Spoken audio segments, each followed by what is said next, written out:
It's the Intergalactic Soul, the Honorable Brother, the Revolutionary yourself, Darius Lockhart, and I'm here to tell you to watch Powerbombshells every Sunday at 1 p.m. Eastern on the Fight Game Media YouTube channel. That's right, every Sunday at 1 p.m., and that's on time, every time, because when we stand together, what time is it? That's right, it's nation time. Hey everybody, welcome to episode 133 of Powerbombshells. I am Sam and that is Mel, and we are just two broads talking about the wrestling that we like. Hey Sam, guess what? What? I got something. You did? What does it say? Yeah.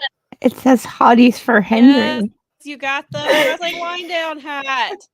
I love it.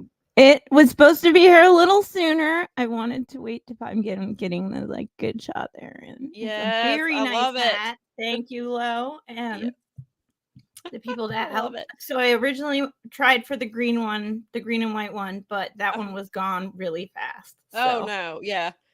And they were like, so they got me this one. They were like, we can give you the black one still. I'm like, yeah, because I still want the hat because I want it from you. And I knew that it would make Sam happy. Yes, I love it so much. That's funny because his theme song is actually stuck in my head because just a little while ago I was watching, somebody had shared this video and it's Xavier Woods and somebody else and a couple other people and they're dressed as Joe Hendry. And they're like, and it plays the song in the background, and so it's been stuck in my head for like the last half an hour because I'm glad I could help. Now, so now it's gonna be stuck in my head even longer because we do love Joe Hendry here at Powerbombshells. We do, and one day he will hopefully appear when we say his name. That would be amazing. But it was totally awesome because it was something that I knew that we would love. Yes. And it came from Lo. It came from Wrestling Wind Down, which we talked to her, and it's super nice. And it's a super nice, it's a trucker hat. So it's got the opening. I mean, everyone knows what a trucker hat is. All right. I don't think you need to explain that one to a wrestling crowd. But what's nice about it is that the front is stitched and really nice and soft. So it's like a trucker hat, but it feels even better. It's really nice. It's soft. And I got the t-shirt too. Oh yes. But I didn't want to wear that prematurely because I really wanted because the hat obviously is my thing. Of course. So I'll wear that one. I grabbed the purple on that one. I had a lot nice. Yeah, that one was a nice one. I saw it. I need to get me. And that is hopefully for a future project that I hope to complete one day. And I thought when I saw that, I was like, I need to have that for just because it's great, and why not? Because I love having different colored shirts for wrestling shows that make sense, just like we talked about with her. Right. But also, it's it's perfect for what I want, and I can wear it to things that I like, and it's great. And I feel good about buying from them. And I was but as soon as they dropped this line, I was like, oh dear. I'm at least getting the hat. Right. Absolutely. Yeah. Lo she's been doing, if you guys aren't following her on social media, which you should be, so go fix that. But she's been doing new drops every 2 weeks, and she's got all kinds of cool stuff. And she's got she just released around the time that we talked to her, or right after we talked to her, she released some wrestling themed wine glasses. And I actually, Collins, who is a friend of mine, I've been on her ROH podcast a couple times, was just posting about it the other day. She said it fits an entire can of wine in one glass. So she's like, in case anybody was wondering.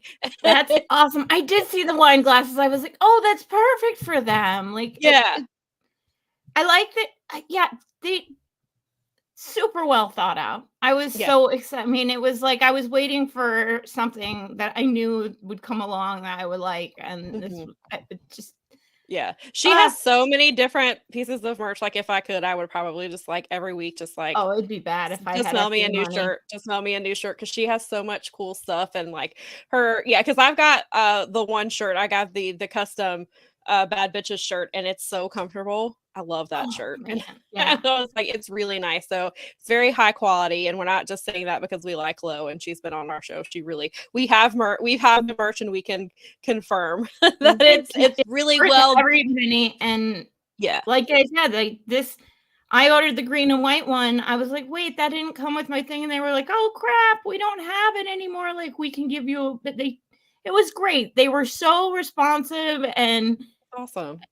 So it's like, even if something goes a little haywire, it was like they were right on top of it. Everybody I had like contact back immediately, no waiting, no nothing. And wow, it was like, we can give you your money back. I was like, hell no, take the back one. I don't care. I thought that was super unique, and it's no surprise to me that people jumped on it just like a day earlier than me.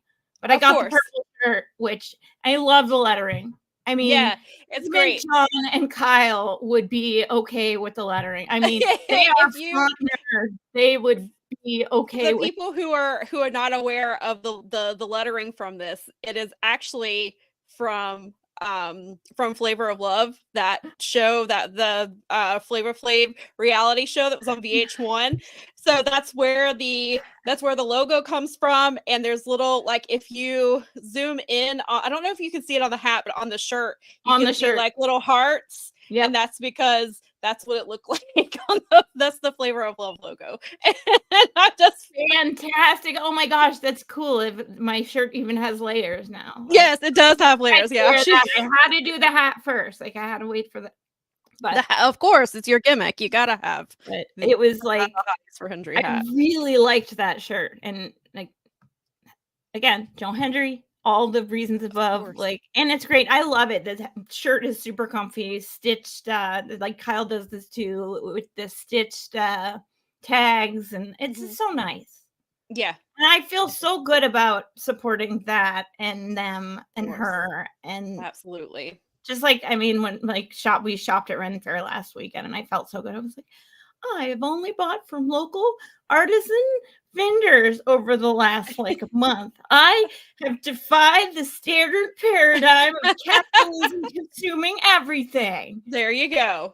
That's what we do, one step at a time. One step, one person at a time. Yes, we can do it. Hey, man, as long as we're all still out there, it's great. Right. I feel really good. I really appreciate Lo and the whole. Me too. The whole crew. Justina, you were great. Thank you. I mean, she even sent me a thank you, like on video thank you, which was super duper cool. That's very cool. I mean, I almost feel like we should have done an unboxing for her. It's like, we should. We've got, that would be cool. Right. And I mean, the good news about Lowe's store is that there will inevitably something else in the future. Oh, of course. She has a never-ending list of ideas, it seems like. I love it. And she's definitely cornered that market. That, I mean, of course, primarily the target is women, but she says bad bitches are for everybody. And like, just her gear, but her merch is definitely filling a void that a lot of wrestling fans want, which is not always wearing black shirts. As you can see, I have a black wrestling shirt on right now. I have my stack of black wrestling shirts in the drawer, and then I have my stack of other wrestling shirts that are like Keith Lee did. I think I've worn on the air before, but he did a run of pink ones when he was on the Indies for his last run. And she's like, I was lucky. He only had smalls left. It's a good thing that it is what it is. Like, got like, it was funny because I was at a future show and someone was like, oh, you got one of those. Man, by the time I got there, they were all gone. I was like, I treasure this shirt. And I love the art on the front. It's very original. So, I mean, kind of like, and those kind of things go straight to, he was like doing his own thing. Now, I mean, now there's pro wrestling tees. It was just sort of getting off the ground back at that point. It was building like this, but it's so cool. Like, my hat is a unique independent vendor. My shirt is like Kyle, who did our logo, because he did a reissue, an anniversary shirt of Arcado is called, and nice. He didn't like the first run that much. Like, it's great. I love having this shirt, but he's learned a ton, and it's it was the 10-year anniversary. And so he reissued it for club members, and then you could purchase it on the store. And it's obviously, you know, our Powerbombshells logo. Everybody loves it. I have people just take our little thing that I printed for us because they just like it, love it. That logo, I love that logo so much. It's they so just cute. Love our. They're like, oh my god, this is so cute. I'm like, yes, it is. Thank you. We know. It is very cute. I love that logo so much. But yes. Maybe one day we will see it on a t-shirt too. We'll get there. Just like bad bitches are for everyone, honorary bras are for everyone too. So we want to make sure, even though there are only certain official honorary bras, but we have to we need a segment in the Boom Hall of Fame for honorary broads. Right. Yes, that's a fantastic idea. Just like in Cooperstown where they finally put the ladies in. Right. Right. They did the movie. Yes. We'll have we'll have our little section of honorary bras. In the Hall of Fame. Yes. That's exactly Happy Athena Day to you too, Brad. Yes, Brad. We are definitely going to talk about that being Athena Day. Very excited about Athena Day. And it actually put me behind because I was posting about it on my personal account, Powerbombshells. I went to Powerbombshells Instagram. I was posting about it. I was like, we're going to post it everywhere. And I'm not positive because I was under Powerbombshells Twitter, but I saw it come across my phone and I think she might have retweeted. She did. Me. I made sure it was her. I noticed that when I saw the retweets and I was like, wait, was it really her? And she's retweeted. Yeah, she's retweeted my stuff in the past, but she hasn't in a while. And then I thought, because you know how people's display names will be very similar to the. And so I saw it, and then then I started seeing I saw it because Shug retweeted my article from where I retweeted under Powerbombshell. Shug D retweeted it. And so I was like, sweet. And so I was getting some interaction there. And then I saw that my phone was getting more likes and retweets. And I was like, that must have been Athena. That must have really been her because I was like, I'm getting a bunch of these likes and things now. So very excited for her, but we will definitely. Yeah, I double checked because you've taught me because some of us older folks need you kids to keep us in line about that's not the real person. Sometimes it's hard. It really is. Even the best of us, you know, especially with the wrestling Twitter, where where that's what they do. When you're on politics Twitter, if you don't put down that it's a parody, then the stinky Elmo guy starts kicking you off and crap. Right. It's a big mess. As I have it like up here on my thingy. Twitter. It's Twitter. Twitter forever. Just like he was always Chad Gable. That's right. Thank you. Oh, never called him anything but Chad Gable. Yep. It's still Twitter. Canon. Will always be. I don't care. I mean, no lies detected, no fact checks needed. All facts. Yes. Definitely. Don't need to check facts if they're actual facts. Who knew? Yeah. What a surprise. I love it. The world is so wild right now that like wrestling almost seems normal, even though there's a lot. Like I know that I said to Bob yesterday, there's two major things that we need to talk about tomorrow. And because like the tag team thing and the Athena thing, I'm like, Sam is going to be... She's going to be ready with her takes. Yes, that is true. So I guess we will, before we get into those takes, since it's been 8 days since our last show because we went live for our pre-show right before All Out. So of course we're, which weirded me the F out. Yeah, everybody has given their takes. So we'll spend a little bit of time giving our takes of All Out, and then we'll move into some of the fallout that we've seen from that. And so what were your thoughts on All Out? Generally, I thought it was a good show. I didn't have a problem at all. I thought all things being equal, they put together a really good card with the 2 weeks they had to try and build anything. I think some people are like overreacting on how much more story building needed to be. It was like, I found the Swerve and a Hangman match to be very entertaining and perfectly in line with. It was fine, and then I really liked Will Ospreay's match because how could you not? Yeah, that was fantastic. The show overall, it didn't feel like it dragged on. It was a little confusing. There were some things that were a little confusing, like in terms of like which direction they were in. But in the end, it was like, with the things, obvious exceptions that we'll be talking about coming up here soon. I mean, I thought it was really good I wish they need to do that double pack thing every time if they're going to keep doing this together. Unless they're going to a streaming thing where you get it on there. Because, which pretty much sounds like it to me. Yeah. But that's like, that was a smart idea, because I bet they got more buys than they were going to get. Right. Oh, 100%. And I feel like I don't want to say that All Out was the better show, because I loved All In, but they were two different shows. But All Out was definitely, as they keep saying, for the sickos. I am a sicko. I loved that show. I went back, Nikki and I went back and watched it in full on Sunday. Part of it was because I was on coverage helping out with Wrestling Inc. So there were a couple of matches that I wanted to go back and rewatch without having to be distracted, because I was writing about the previous match. And so like I went back and watched the Chicago street fight, which I loved.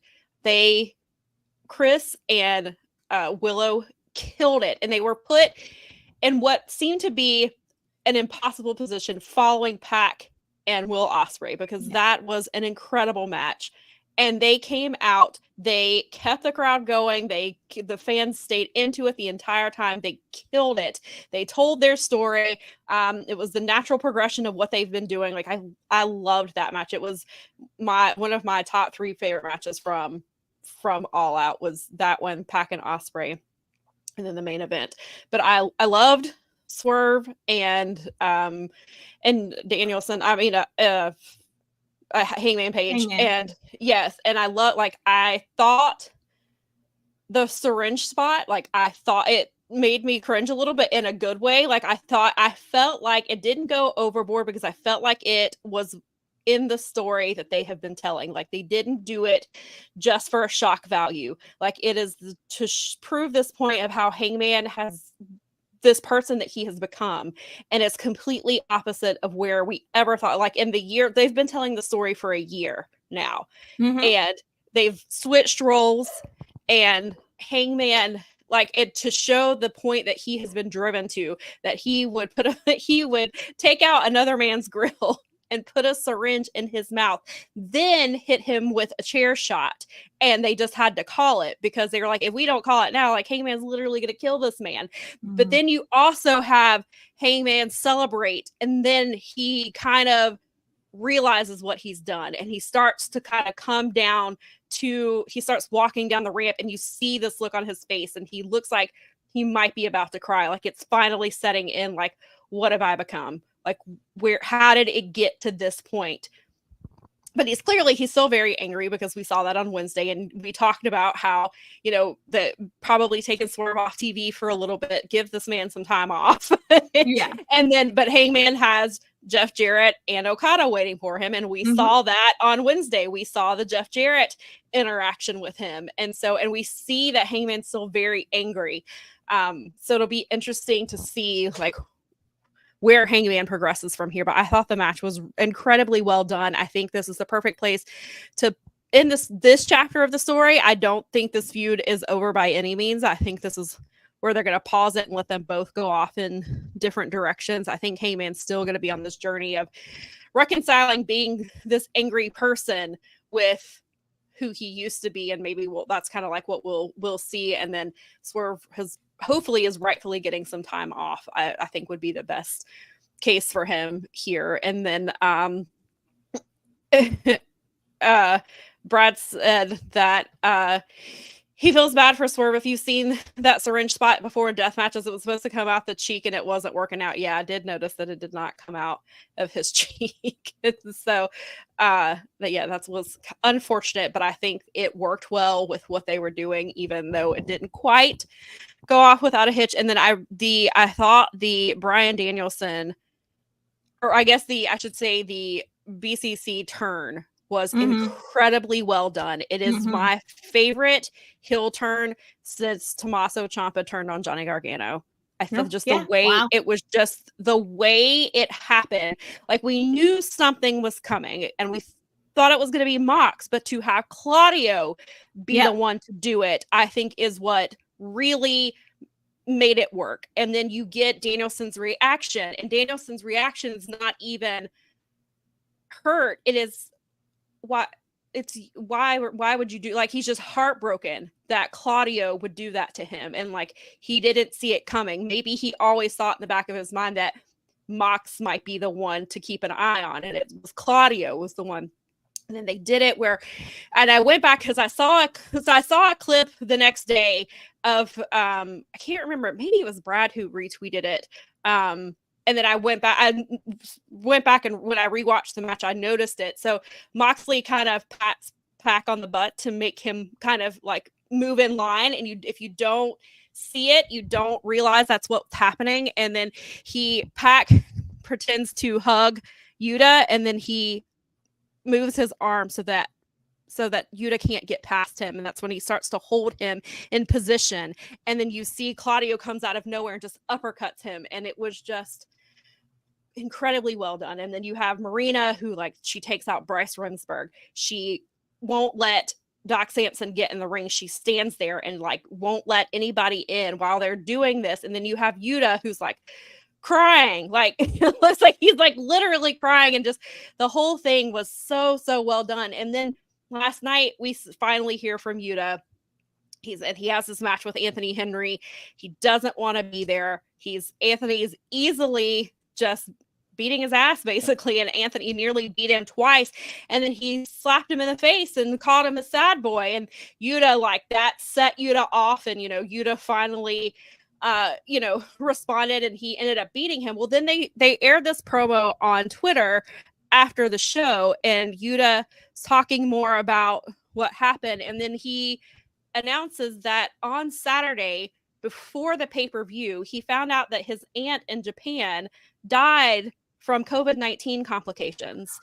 And he said watching Danielson getting choked out made him think of, all he could think of was his aunt struggling to find breath before she died, as he's watching Danielson being choked out in front of him.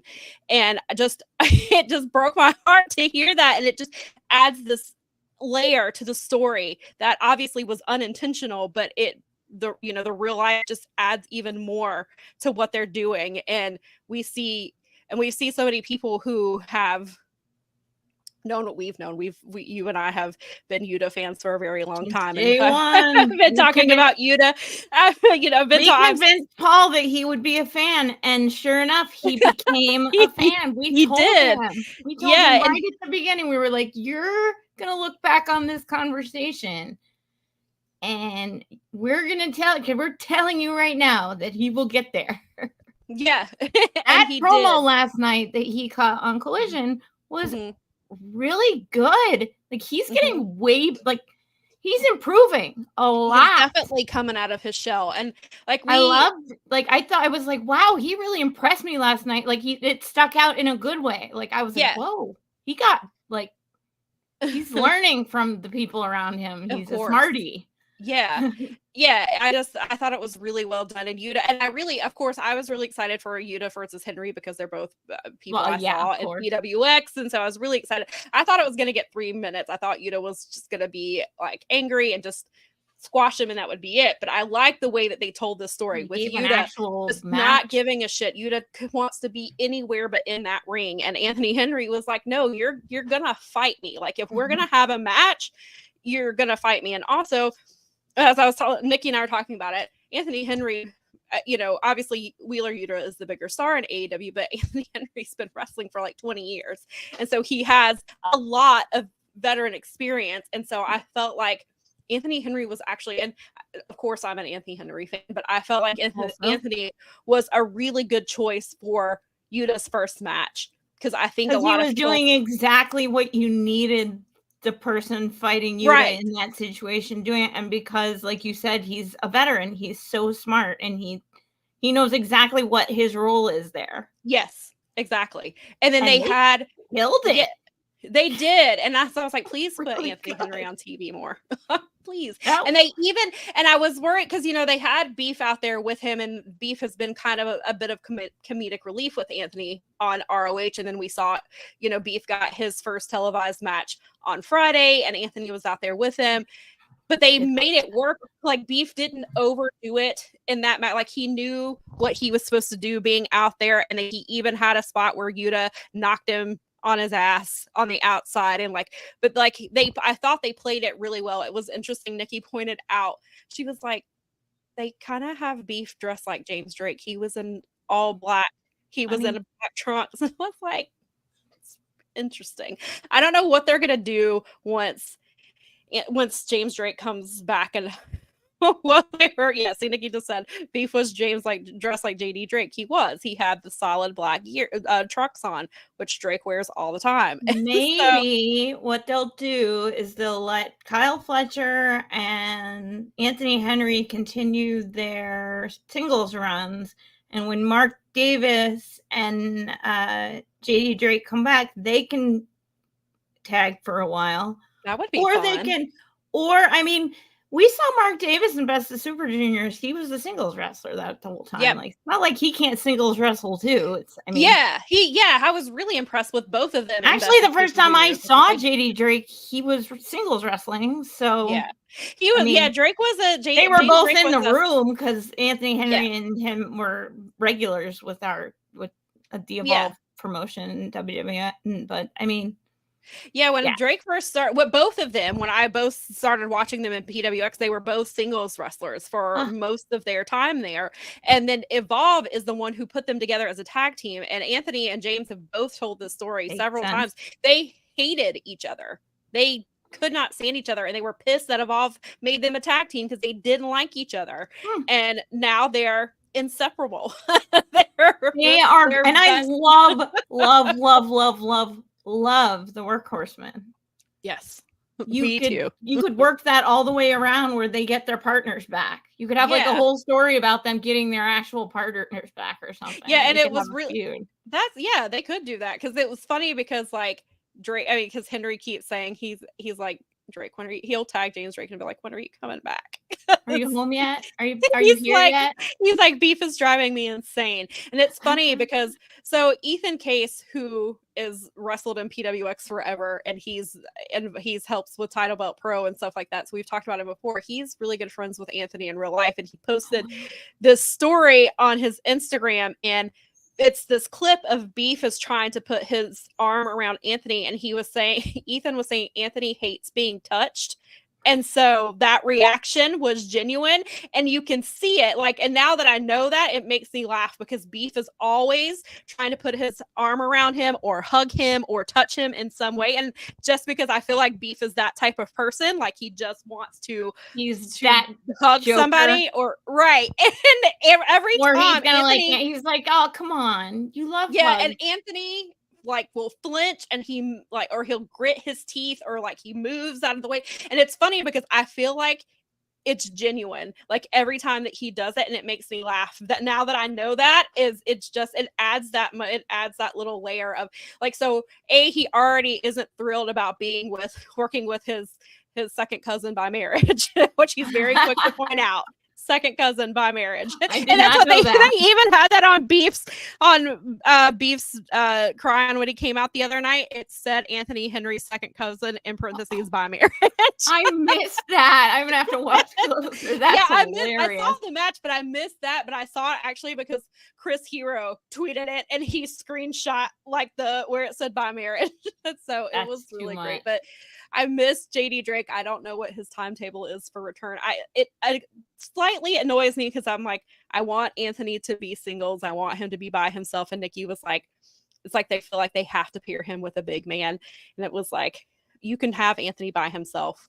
You don't have to have it. But it has worked. I have enjoyed Beef. I enjoy this. Was not familiar with him prior to this, so I've enjoyed it. I enjoy the dynamic of him and Anthony. I'm curious to see where it goes, but I miss the Workhorse, and I definitely wonder what's going to happen once JD Drake comes back. Like, are they going to is Beef going to have worked his way into the Workhorsemen, or will it be kind of like Top Flight and Action Andretti, where they are the Top Flight is the focus, but Action Andretti can step in when needed, or they can have trios matches. And so Workhorsemen, maybe that's the thing. They're the tag team, but when they need trios or need somebody to step in, then they have Beef. So it'll be interesting to see how that goes. But yeah, I was really happy with that match last night. Yes. Nikki said she can't wait for Drake to roast Beef when he gets back. Oh yeah. And she said, "Oh yes, I like it. Well done. Drake is gonna be very good job, Nikki." Good job.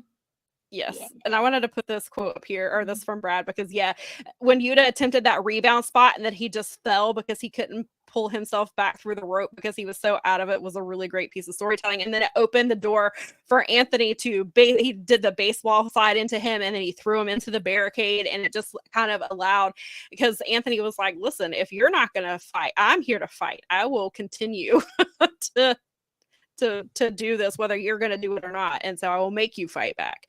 But so I really like this story. I'm very interested to see how this plays out with this version of BCC. And Yuta even made the point, like, he was like, I don't know why they made me watch, and he was like, I don't know why they did this. They didn't tell me they were going to do this. Like, why didn't they tell me? Why did they make me watch? And it was funny because on SmackDown was they returned to USA Network, so they had random people in the crowd, and they showed William Regal, and he's like smiling, and somebody tweeted, and they're like, "You're laughing, and one of your sons tried to suffocate your other son." So then that made me think, because people they play this clip of William Regal where he's like, Mox is the one you need to keep an eye on, like.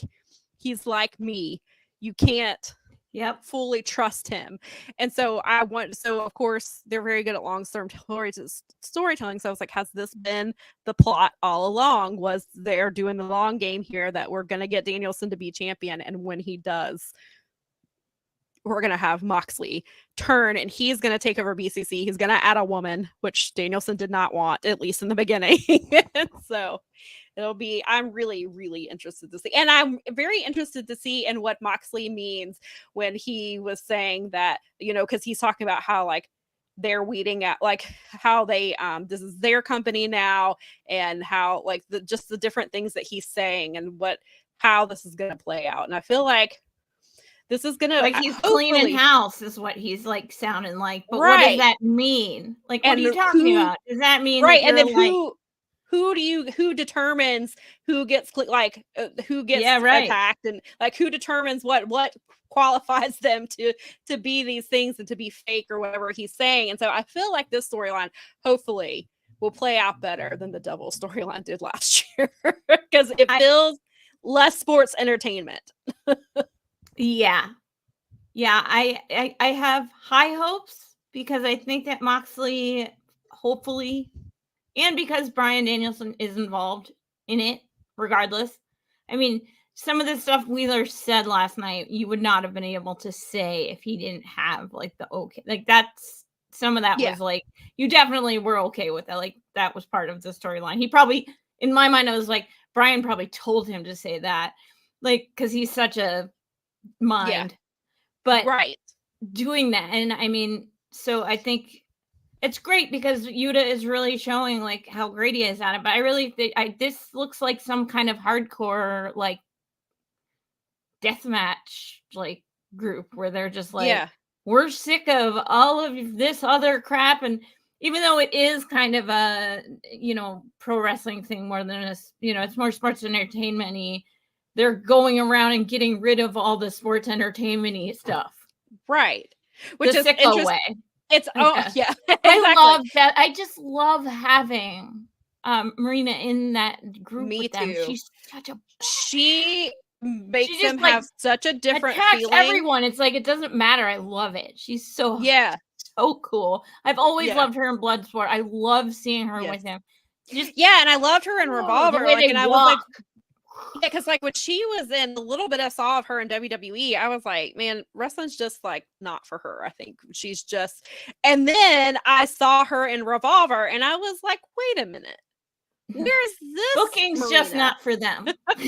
Yeah, exactly. And it turns it was just WWE was not for Marina. Marina needed something else, and she found Bloodsport, and she found Revolver, and she went into the indies, and she learned who she was as a wrestler. And it's so funny because like if you see, and of course like on screen there's nothing, between them, but like seeing like what Roddy does and then what Marina does is such an interesting dynamic. Because of course, like we like Tony and Juice, now you kind of see, okay, that, they're both very committed to their characters, not that Roddy is not, but like, it's just, you can see, okay, this makes sense. Like Tony and Juice are out there. They're crazy. They probably just do everything. And then you see like, and Roddy has always been the one that we knew like what type of wrestler he was. And then we see Marina and we're like, oh, like Marina could have been doing this the whole time. Like you could even put her in Undisputed Kingdom. Like she would fit in with that type.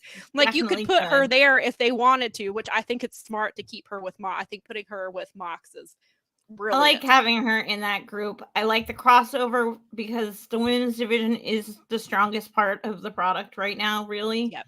I mean, if this storyline goes right, it could be really great for the show. But I mean, for me anyway, right now, like the women's stuff is the most interesting stuff going on in the product. And it'll be interesting if they kind of can do for Marina what BCC did for Yuta.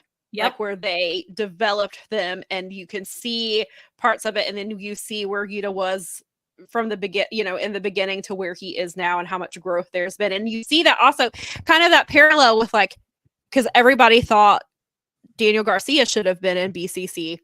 And not that Yuta shouldn't have been. Like I wanted both of them in BCC. But then you have Daniel Garcia did this whole thing where he's not a wrestler, like, or he was like that he's the wrestler, and he had this feud with Danielson, and he still stayed with Jericho, the Jericho Appreciation Society, and how they put him more of a sports entertainer type of thing, and it didn't quite work out for him because now people, and then finally, we're seeing bits of Red Death version of Daniel Garcia, which is what he was doing on the indies, but now there's a possibility that there's a very real possibility that Daniel Garcia is going to NXT. They are pursuing him still. They've been pursuing him for a while. There's been rumors of both things that he's going to resign. There's been rumors that now he's leaning the other way. And it's just funny because not that had he stayed with, I mean, maybe if he stayed with BCC, he still may be looked at, but he got to do sports entertainment for 2 years. And NXT's like, hey, you can do sports entertainment. Well, come over here. Come sports entertain for lots and lots of money that we have to pay. And I don't want him to leave. I think AEW is the best place for him. However, he's also young. He's young enough that he could go to NXT, make a boatload of money for 3 to 5 years, and come back to AEW and do the wrestling he wants to do. Like he's in that if he wanted to, but it'll be interesting to see what he chooses. And so there are also, I was surprised I thought his match with MJF was good. I was a little surprised by the ending, but it came out very quickly, and I had it confirmed by a couple other people that Garcia was scheduled to win that match, but he would not re-sign his contract. So they changed the finish Saturday morning, but allowed him to do the beatdown as an incentive to stay, but also like, and MJF is apparently going to film a movie. So they were writing MJF out giving Garcia his little comeback, giving him something should he decide to stay. They have a built-in feud with MJF, and they can do other things with him, but it also gives him an out that if he leave, if that was his last match, then, you know, he got to beat down one of their biggest stars on the way out. So it'll be, I think his contract is coming up within the next several weeks. So it'll be really interesting to see. With some of the people that are going to WWE and NXT right now, I wouldn't be shocked if he did go. I mean, again, I'd hate to see it, but they've really struggled at AEW to book him properly. It's like he starts to get hot. He's one of those people that the Wardlow situation. You took the words right out of my mouth. I mean, literally, that's who I was going to reference. It's Wardlow. It's, I mean, sadly, but I'll deal with it. Like, the Redwood is finally getting over and was like way over in another country we didn't even know about. And right. But that's it. Though they do that at AEW sometimes. Even Yuta and Takeshita, like, you could argue right now that they like took a guy that maybe was the hottest wrestler of the summer, and he's kind of right now. Yeah. Like, what?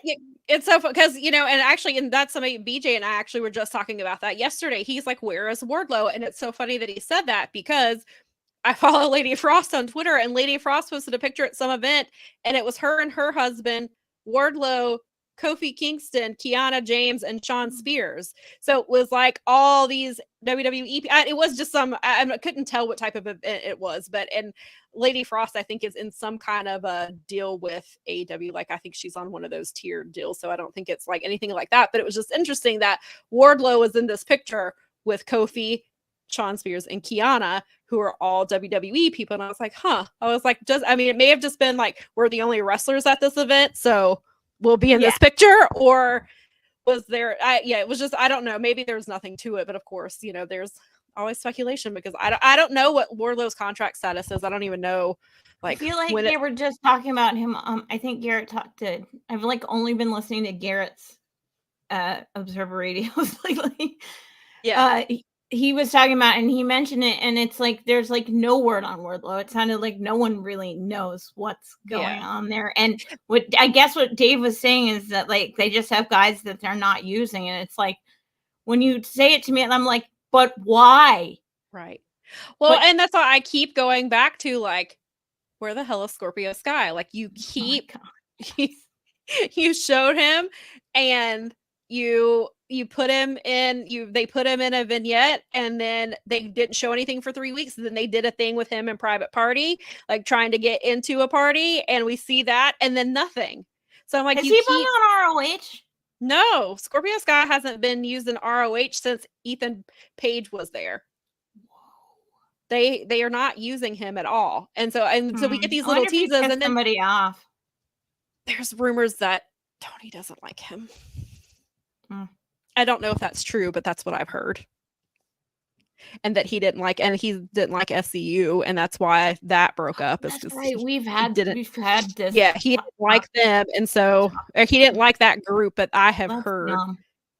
They were the first tag team champions in the. I know. I loved that kid. That gag was hilarious. I love it. My mother-in-law bought me this is the worst town I've ever been in shirt, and I love that shirt. Yeah, that was a great, and especially from the BTE stuff, like it was That's a really great probably why bit. I loved it so much. Yeah, and then I mean, thankfully, like Kaz bet on himself, and Kaz has been doing really well in TNA, and obviously Christopher Daniels is doing, but I mean before he was the interim EVP, like he does like HR stuff. Anyway, he's also like 2 contract Cutler. That's who Christopher Daniels has, real life stuff he does in the background and things like that. But then there's Scorpio Sky is just apparently he's healthy, and we've looked like we were getting a new character. We looked like we were getting maybe like a heel Scorpio Sky who kind of thinks he's a baby face, but he's really not. And then we get this little segment of him and Private Party like a month ago, and then I was like, okay, well then maybe they didn't do it at All In because they didn't want him coming back the same match that Ricochet debuted. So I was like, maybe they'll hold it off. And now I'm just like, I don't know that he's ever coming. and I don't know what we're doing here. And I was like, why? We teased him twice in the last few months and then nothing. And I don't understand why that is. And then Brad says that he thinks Sean Ross Sapp mentioned that Wardlow was injured. He had that car crash before the pay-per-view a couple months back, and it could be a concussion. He did. Yeah, there was that wreck that was literally like on the way to the pay-per-view. And he has, and even if it maybe, perhaps it is a concussion, but there's also, he's taken time off for his mental health a couple of times. Like he's taken months away from TV. So I don't know if I was wondering if maybe it was related to that or perhaps the concussion but he did at least. If you combine those two things, that's pretty intense. So definitely. So I just hope that Wardlow is healthy, and is doing well. And then seeing him on the red carpet, I assume that picture was from last night. So it seems that he looked great. So hopefully he's doing well, whatever is going on with him, hopefully he's doing well, and hopefully they'll figure out what to do with him whenever he is cleared to go.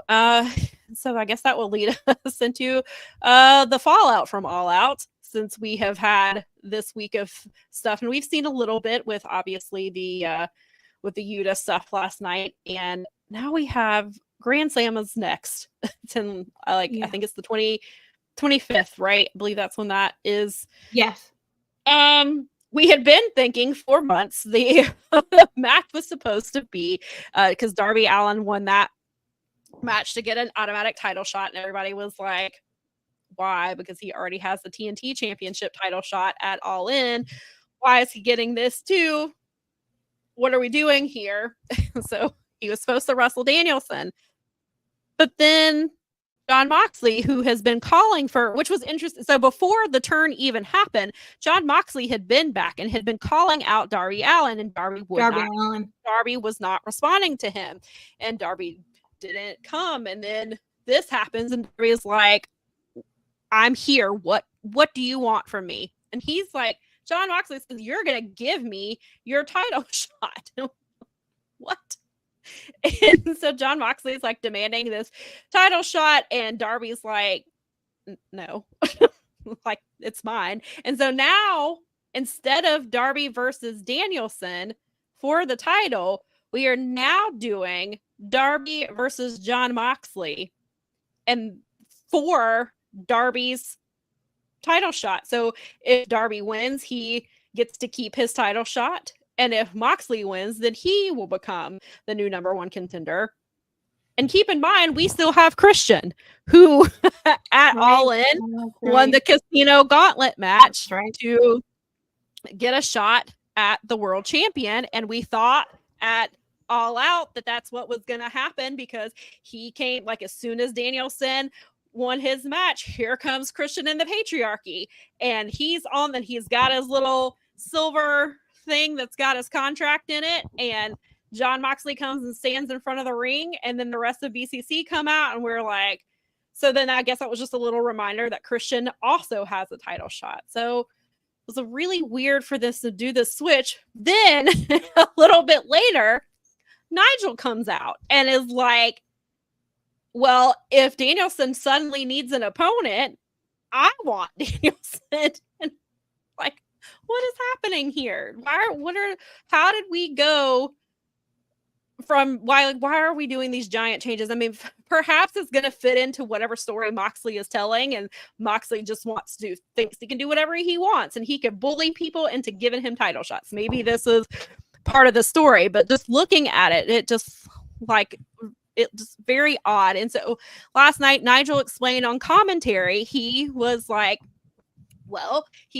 we don't know. I don't know if Danielson's going to come to Grand Slam. I don't know if he's going to show up. If he doesn't show up, it's not because he's injured. It's because he's afraid of me, because we've had this bitter rivalry. 16 years ago, we had one of the biggest feuds in ROH. We set the wrestling world abuzz with the matches we were having. He's been talking shit about Danielson on commentary for like a year and a half. Yeah, like this has been going. And then he actually kind of called a lot. I pointed that out this week, but you called a lot of this. This was definitely one of the possibilities that you had out there. Yeah, and you I had actually definitely thrown it out there. I'd forgotten that I said Grand Slam because then I was like, oh, they're doing Darby, so they can't. And so, because I'd forgotten about Darby versus Danielson, so then I was like, well, maybe they'll do. Then I was like, maybe they'll do Grand Slam in Australia because they may not make it to Forbidden Door next year. But yeah, it was. So yeah, and Brad points out that Nigel did explain what happened with that on Collision, and the follow-up video explaining their history was great. Yeah, they did that last night on Collision. So yeah, they kind of closed up that little gap of like, well, why is if Danielson isn't healthy enough to wrestle Darby, then why is he healthy enough to wrestle Nigel? And Nigel was like, I don't know if he's going to show up, but if he does, he's got to have an opponent, and I want to wrestle him. So it's very interesting. We talked about it I guess a couple of weeks ago. We talked about there was the rumor that they were considering that Darby was gonna beat Danielson, and we were like, that's a terrible idea, especially 2 weeks into this.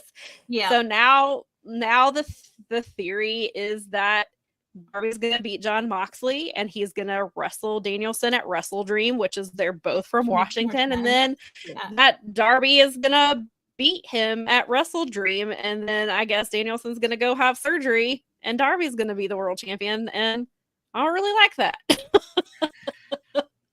I mean, it does sort of disregard a lot of other potential people. It seems like you get right now, I feel like you get a contract. Like, right. You get a title. A little bit like in my head, that meme, the Oprah meme was happening because it's like everybody's fighting for a chance to fight Danielson now. And okay. Which I guess I get because I guess it seems like winding down his full-time in-ring career. Like, of course everybody wants to fight him.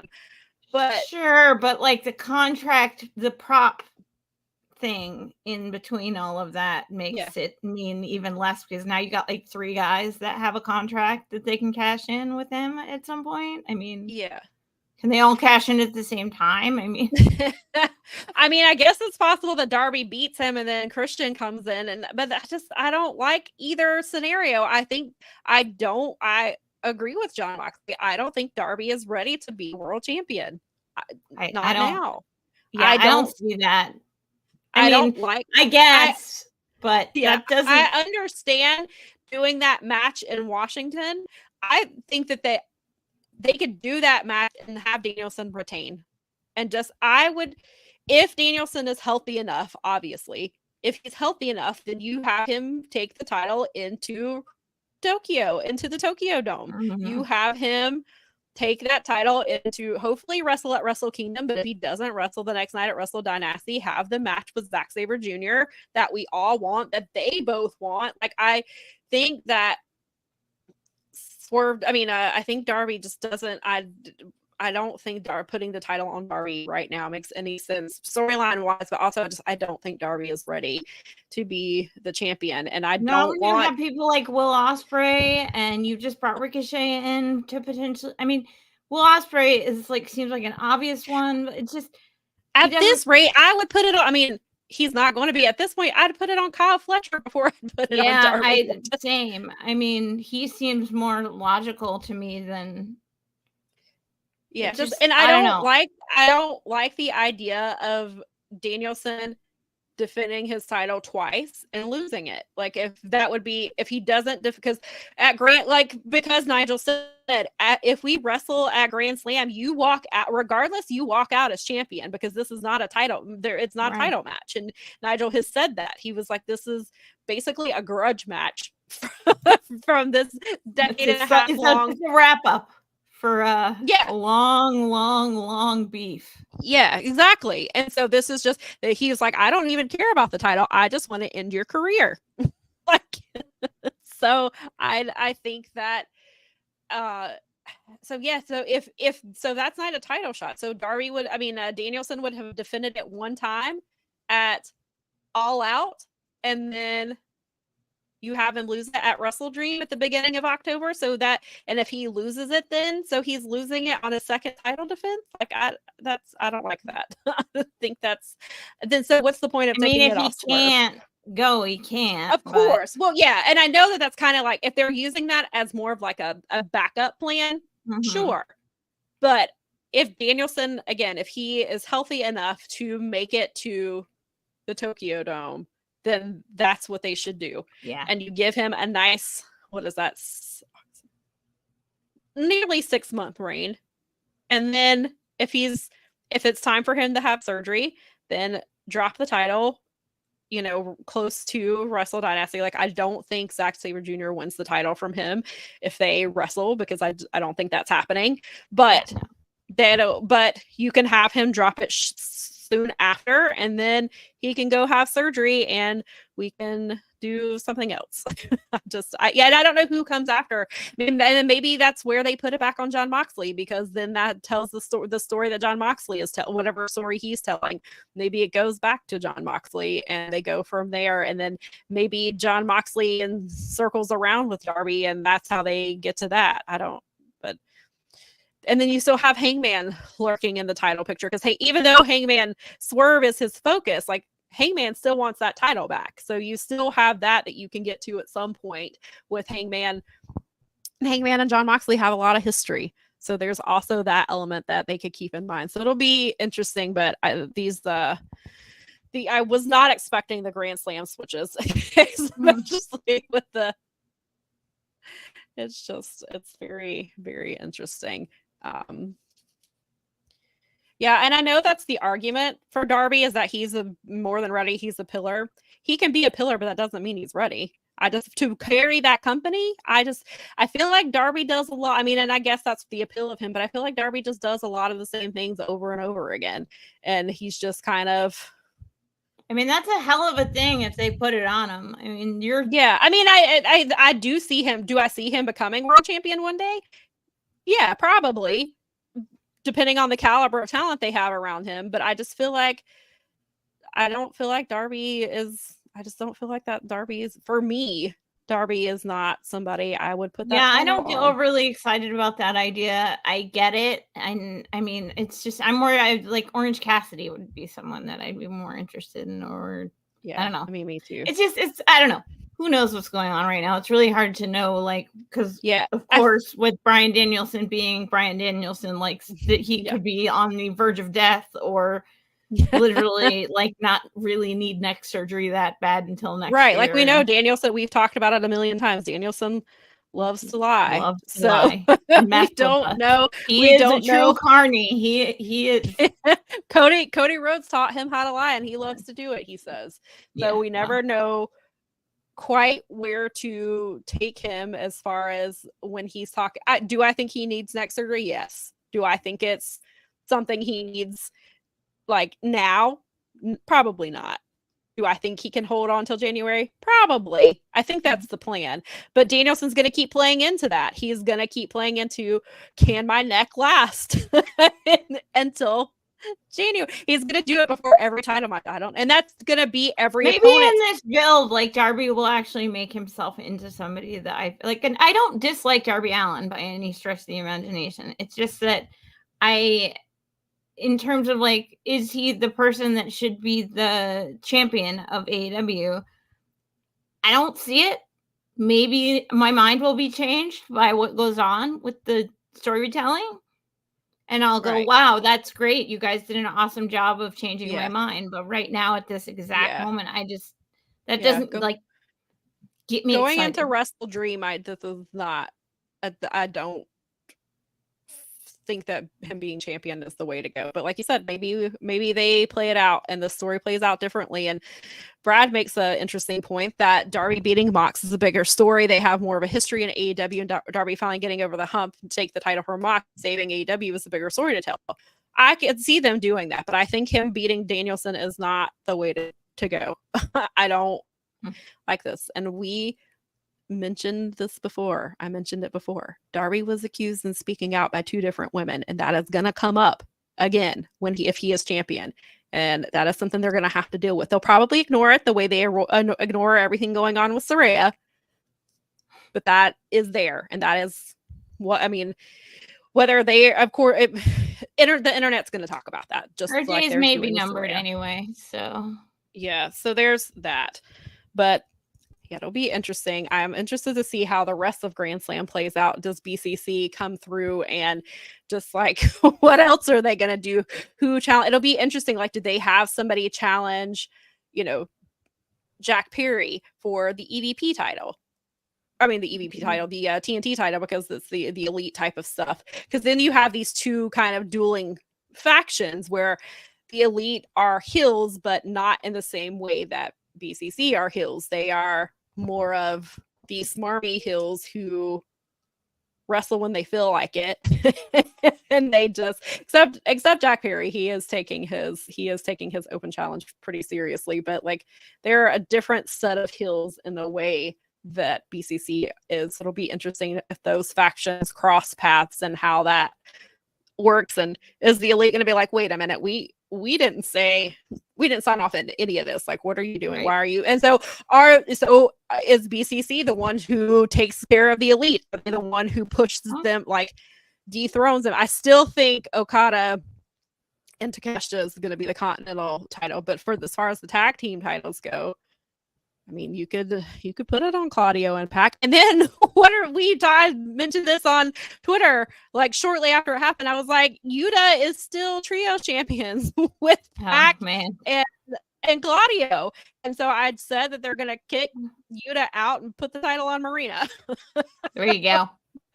It's like, so they still have that to deal with. Like, are they just going to relinquish the titles and focus on getting the tag titles from the Bucks and destroy the elite? Or I was like, I don't know quite. And then we'll get into the tag division in a second. So it'll just be really interesting to see how this plays out. But first of all, they've got to figure out what they're doing with those trio championships. Because I was like, I don't think Tony's going to try to make them defend it. Because what is Yuta going to do? They're going to murder him. Are they going to force Yuta to be with them and defend the titles with them after what they did to Danielson? I don't know. Is he going to be able to get away from them? Right, they're champions. So that throws another wrench into this whole situation. That'll be interesting to see how that plays out. So yeah, it's definitely very interesting. And then, so I guess that will get us into the tag team division. Because speaking of the Bucks and the tag team titles, we had a tag team tournament on Wednesday to determine the Bucks' opponent for Grand Slam. And it was like, I think it was 10, I think I counted 10 tag teams. It was mostly the usual suspects, except Private Party had another match on Dynamite, but we're not in the tournament match, which was interesting. But then we got to see the Outrunners in it, which was really cool. I'm glad they're running with that. We got to see the Righteous, which, I'm not mad at, because the Righteous have been there for a long time. They had at Wrestle Dream, that's who wrestled Aussie Open. Wait, no, not Wrestle Dream. Is that the one where, no, the Righteous wrestled, MJF wrestled them. Is that the one? MJF, when he decided he was defending the tag teams by himself, he wrestled the Righteous. He did. So they are, so we got to see the Righteous in there. I was like, well, at least we're getting some new teams in here. And then they put earlier in the show, Kyle Fletcher's like, there's no one I'd rather win the tag titles with than you, Will Ospreay. And I'm like, Mark Davis is probably at home saying, well, fuck me, I guess, because it's like, I'm your tag partner, but you'd rather win the titles with Will Ospreay? And Ospreay even said, well, I'm no Davis because I missed it, but Nikki heard it, so we rewound it. And he did say, he said, well, I'm that's no hilarious. Davis. So I was like, well, at least Will Ospreay remembers Mark Davis, because apparently Kyle Fletcher doesn't. It's like, geez. Weird. Why would they make them into a tag anyway? Yeah, I don't know. And then then we have, of course, FTR is in it because, of course, you didn't make new ones out of guys that aren't going to be tag teams for a long time. They're just one-offs or a few offs. Yeah. And then and so like GYV comes out there. They didn't even get in the match because them and FTR fought in the back. And so that took them out of the time. They finally got their one-on-one match last night in the main event Collision. So that seems to be where that feud is going for a while. I do think GYV eventually takes the tag team titles, but I don't think they're going to do it right away. But like, they had Kyle Fletcher and Will Ospreay win this tournament, and that just shows the gap in this tag team division. Like, you have tag teams. Why are you putting not a real tag team together to get a title shot at Grand Slam? Like, this doesn't make any sense. And we've talked about the tag team division for months now in both AEW and WWE, and just how nobody seems to know how to book them properly. And this just proves it. Like, you had, did I think the Righteous was going to win? No, but you put some tag teams that you could put the infantry in there. I was going to say the infantry's out there. You've got other tags. And of course they put the Kingdom in there. The Kingdom, who I feel like between the Kingdom and Premier Athletes, I constantly see them because they are in ROH and they're in AEW, and it's just like all the time. And even somebody last night was like, "Are you kidding me? There's more Premier Athlete matches on," but their Premier Athletes are on there every single week. They're on ROH nearly every single week, at least one of them, if not all of them. And they're doing that thing with I'm having a little bit of Kingdom overload. I like the Kingdom, but like, it's a lot between them. And then you've got so I will praise AEW for bringing in MXM Collection. I think that was really smart. They have been killing it on the indies. The fans love them. They have done really well so far in between ROH and AEW. They brought in grizzled young veterans who are fantastic. And so I'm happy to see that. But then you lost the Lucha Brothers. I was going to say, yeah. Motor City has reportedly signed with WWE. It's pretty much, I mean, Motor City's going to NXT. Like, right. They are. So, it sounds like Motor City's going to NXT and the Lucha Brothers are just going to go straight to the main roster, which is weird because usually I think it's because I assume I had heard such a huge deal. That's a big deal. Losing the Lucha Brothers is a big deal. And I know that some of that is that Penta always wanted to, and this was his childhood dream, and this was the wrestling he wanted. Sure, I totally get that, and go get paid and all of those things. But it is a big deal. It is huge. They are one of your premier. When AEW started, besides the Young Bucks and SCU, who they are not even there anymore. Right. Your first tag team champions are gone. One wrestles in another company. You don't book the other one. And then Christopher Daniels is an interim EVP who sometimes wrestles. So, like, you have... It's a kayfabe HR guy. Right. And then you have the Lucha Bros, who had some of the best matches in AEW's history, especially tag team matches. And of course, they had incredible singles matches as well between, Penta had some really great. Phoenix had some stuff. Phoenix was the international champion for 2 seconds until he got hurt in that match and had to drop the title back to Jon Moxley. But like, they're huge centerpieces of what AEW's tag team division was supposed to be. And we've talked about how they've dropped the ball repeatedly. They never put the titles on Best Friends. And now, Trent's out with surgery, but Chucky T may never wrestle again. So that ship has passed. Then they never put the titles on Proud and Powerful. And Santana is no longer with the company. They barely use Ortiz. So that's gone. And so then they just focus. It feels like the focus is just on the same. It's on FTR and it's on the Acclaimed all the time. And the Acclaimed have more than worn out their welcome. I'm so over Max Caster. I don't want to see him anymore.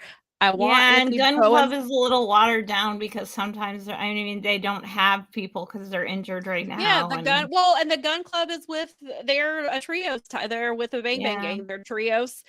They are using Private Party and Top Flight a little more because now they're all healthy. But they're also doing trio stuff. And then you have Leo Rush is now involved with Top Flight as well. And so it's just kind of everywhere. And Will here says Thank you, Will. Will says I'll never forgive Chris Jericho for holding back Proud and Powerful, and I would have to agree with you.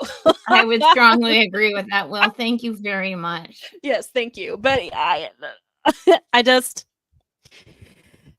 it's so frustrating to see how this division started out and where we are now. And I get it. We've talked about it. The company evolves. The company changes.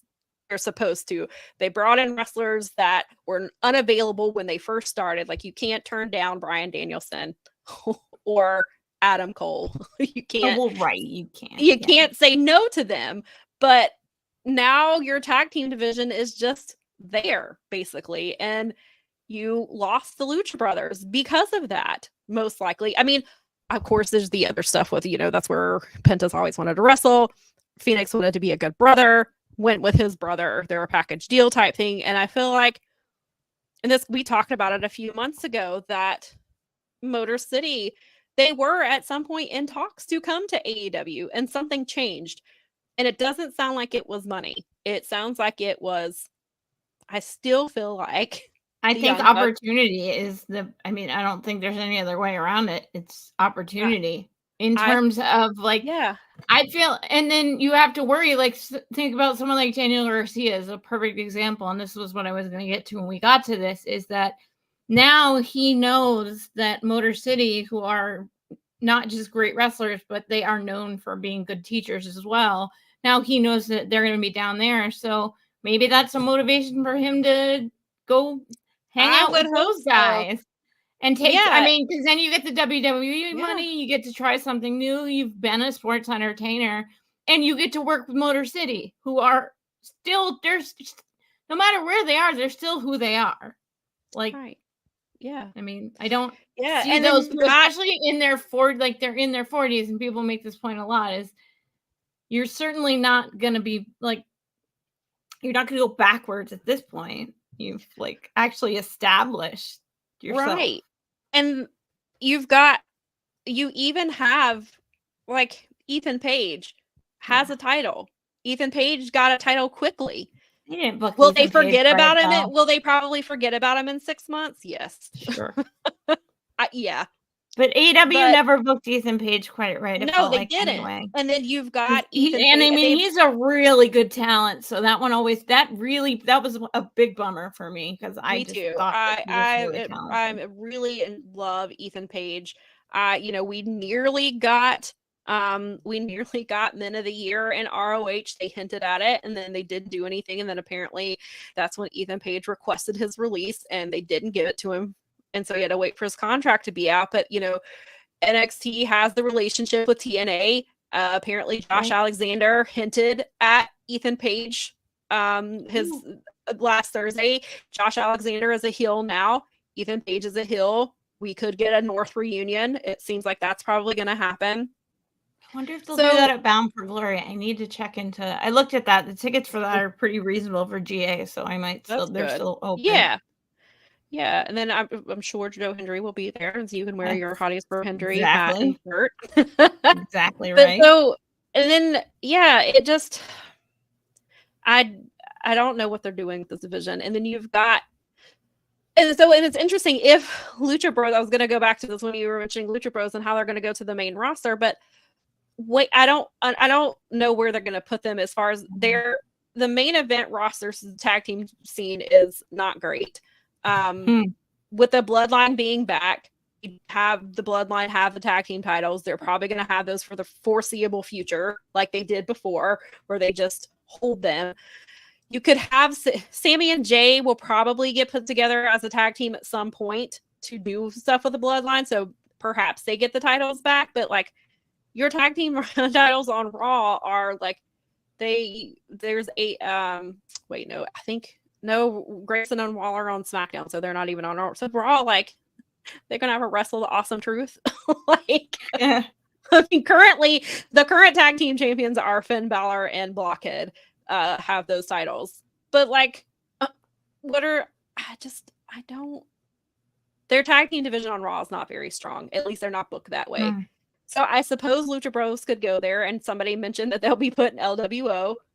Seems likely, because they, for better or worse, like to do that. They like to put all the Hispanic wrestlers in one faction. Well, it makes it easier for them to not be able to tell them apart. Listen, it is what it is. Like, I'm not have masks. Tell me when I'm telling lies. Like, right, because I think the only is the only person at LWO. Well, no, I would say no. I think everybody in LWO has masks, and then Legado del Fantasma has no. Santos doesn't have a mask. Umberto doesn't have a mask. Yeah, so one faction has masks and the other one doesn't. Awesome. But they're all still basically close together. We keep them over here so that we can keep track of them. Then you've got Andrade, but Andrade's on SmackDown. Andrade wears his mask when he comes out, but not when he wrestles. So it's very interesting that they're in that Lucha Brothers, that they're not going to put them in NXT to learn the WWE system of how to wrestle. Yeah, that was what I was a little like, because that's kind of what they're doing with Julia. They're putting her in NXT to kind of give her to let her learn how to wrestle the WWE style. They're likely doing that with Delta when she's on her way. She should be here anytime now. And also can't do like 90% of the stuff that they do on WWE. Yeah. Oh my God. Andrade did a destroyer, and I was like, they don't do this here. And I've been joking about the Lucha Brothers, like Penta's not going to anymore. Right. They don't do that. When you think about a lot of their moves, those high spots, they're not going to let them do that stuff on there. Granted, Andrade, it was kind of I don't want to say a slow destroyer, but then I was like, well, Carmelo, it's okay. I mean, it was kind of cool, but I was like, Carmelo Hayes isn't even that much taller than him, so I was like, obviously sometimes a height difference can make it, but I don't know if it's because he just doesn't hit them very often, but it was like, I went back because I missed it because I was writing, and I looked up and I heard them say he did the destroyer, and I was like, what? And so we rewound it, and he did it. And it was kind of slow, and I was like, maybe it's just because he doesn't hit them very often. It's your favorite move. You're allowed to criticize if somebody blows it. I was like, please let Penta come show you how to do a proper. If I see someone do a crappy suplex of any kind, I'm gonna call it out. It's gonna happen. Like that. And I mean, it's pretty. That's like the pizza of freaking wrestling moves. Like, if you screw that up, you're doing something wrong. Like, it's the simplest, most basic wrestling move ever. It was it was very slow. And I was just like, he's Andrade though. Like, when he's great, but when he's phoning it in, he's clearly phoning it in. Well, and this was the 5th match in the series with Carmelo Hayes, and that feud has been very good. They have put on some really incredible matches. Well, that's good. This one was pretty solid. I don't think it was I think the last 2 probably were better. It's been a really good feud for both of them, and now Andrade is the #1 contender for the U.S. title, and he's going to wrestle one night next week. So that's what's happening. I guess it's at least you're being entertained to some degree by some of what's going on in your WWE coverage. Yeah, like you said, I mean, they're not doing much better, and they're probably giving all these tag teams money to try and improve their tag team division just by bringing in big names, not really by doing. Because I mean, the way you do it is you book the tag team division. But and that's what I said, because I even jokingly said it when DIY lost their titles. Oh, right. Yeah. After 28 days. Unceremonious. Then got attacked, and then they got taken out by Solo Sikoa. And I was like, Motor City, that's what you want to go to? I mean, maybe AEW was not going to be much better, but you're going to get taken out by Solo Sikoa. Like, what are we doing? And so now part of the reason I was so mad about DIY losing the title so quickly is that's probably the last title run they're ever going to have, because their focus is going to be the bloodline, and that's where those titles are going to be. And by the time they do, so perhaps Lucha Brothers get them at some point, depending on which brand they're on. Probably, I assume Lucha Brothers will go to the Raw brand. That's how it sounded to me, because the bloodline has that's their show. and they've got the tag titles, and that's where those titles are going to be. So Lucha Brothers is going to Raw, would hopefully build up the tag team division there more. I'm hoping, but I just they're gonna have like, to, I mean, they're gonna have to tone it down so much, and if they are going straight to the roster, there's no teaching them how to tone it down. Right. Like, they've only wrestled at one speed when you think about it. Yeah. I mean, they've still had to do TV and stuff, but they've had the benefit of having Nick Jackson and Nick and Matt Jackson and Aussie Open and FTR for better or worse. Proud and powerful. Proud and powerful. And they've had, it bums me out. They had the greatest tag team match of all time on an AEW show.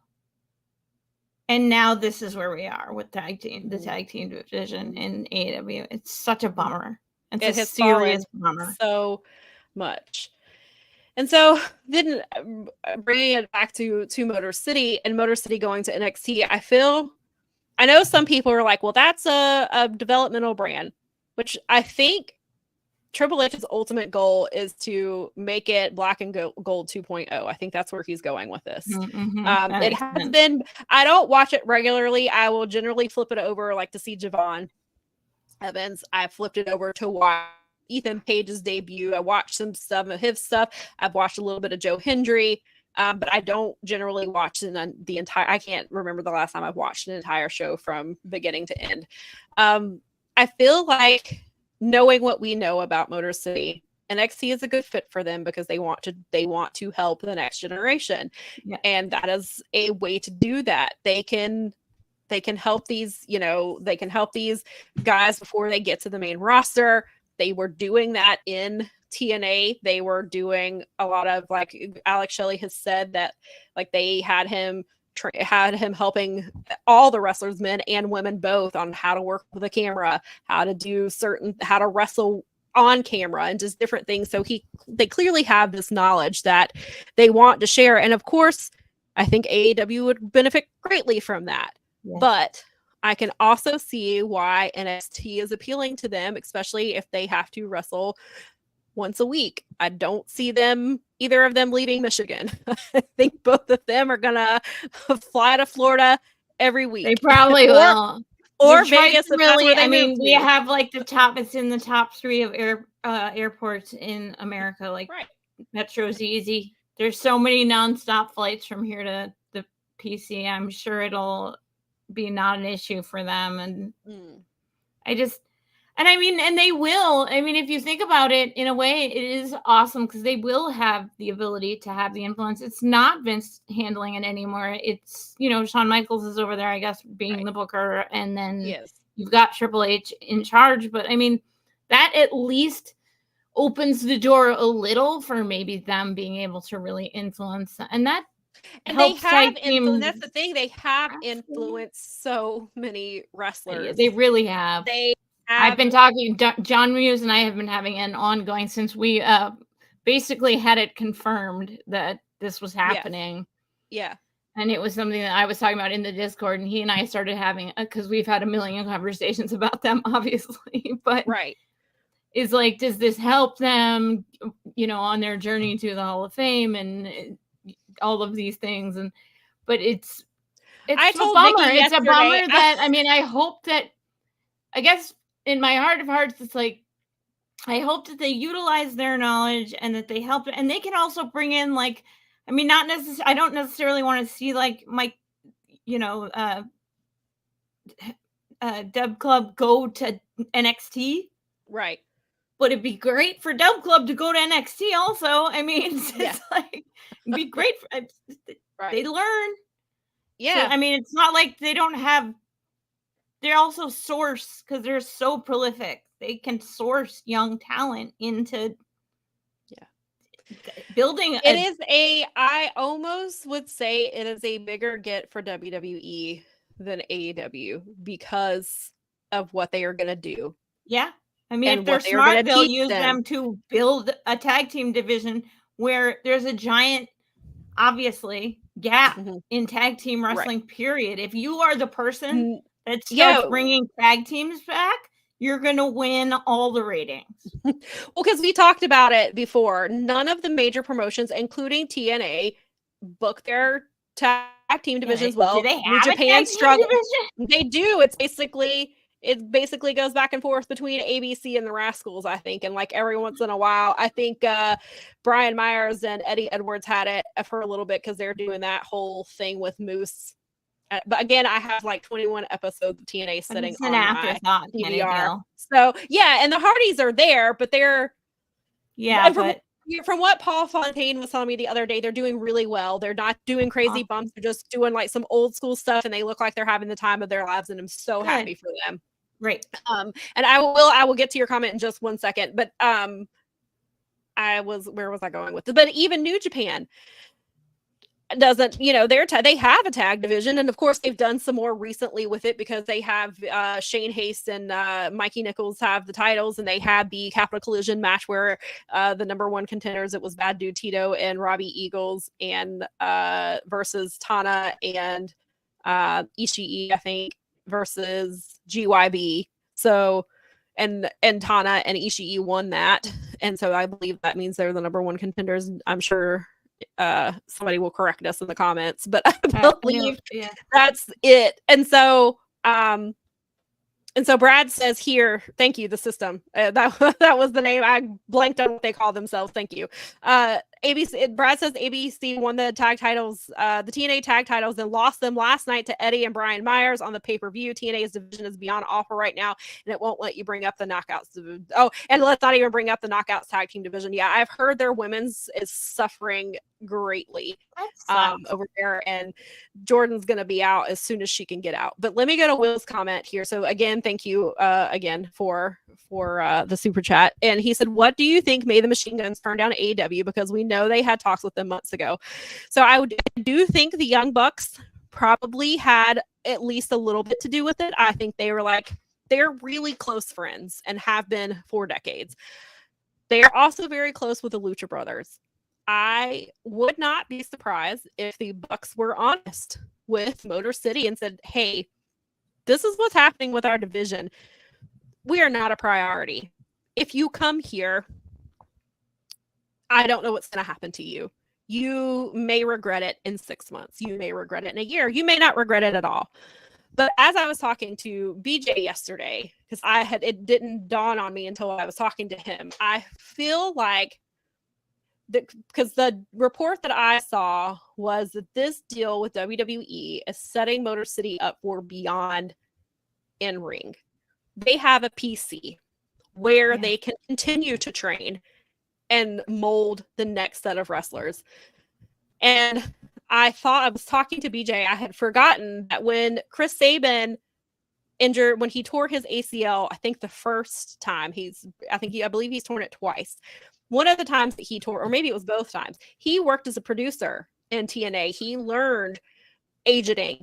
He was agenting matches, he was producing, he was learning a lot of the behind the scenes things. We've talked about how Alex Shelley he has stuff outside of wrestling. I don't know if he still is doing it currently, but while he was in TNA, he was a physical therapist. He had a day job that he, from all accounts from his Instagram, he loves that. He talks that he has a nutrition and coaching business, and he helps wrestlers and non-wrestlers alike. And he even said like a month or two ago, he wants to open his own wrestling school. So I feel like, oh man, the money, because they're smart, they could take this money and invest it, take some time in WWE, come back here, and oh my God, that would be amazing. But I feel like they are setting up Chris Sabin for retirement. Not that he can't go help Alex Shelley with the wrestling school if that comes to fruition, but Alex Shelley has all of these things outside of wrestling that when his in-ring career is over, if he wanted to, he could be a full-time physical therapist again. He could continue with his nutrition and coaching business. He is set up after retirement, where maybe Chris Sabin is not. So I feel like he was like, this is where we go. And not that he's taking one for the team or anything like that. I feel like Alex Shelley wants to be in WWE. I feel like they want to be together, but I feel like perhaps that is ultimately what has led them to this choice, is that Chris Sabin will be set up when he retires. He will have a career. He will be able to do stuff. Wow. And regardless of what Alex Shelley does, maybe Alex stays with him and they both continue to produce and work in the PC.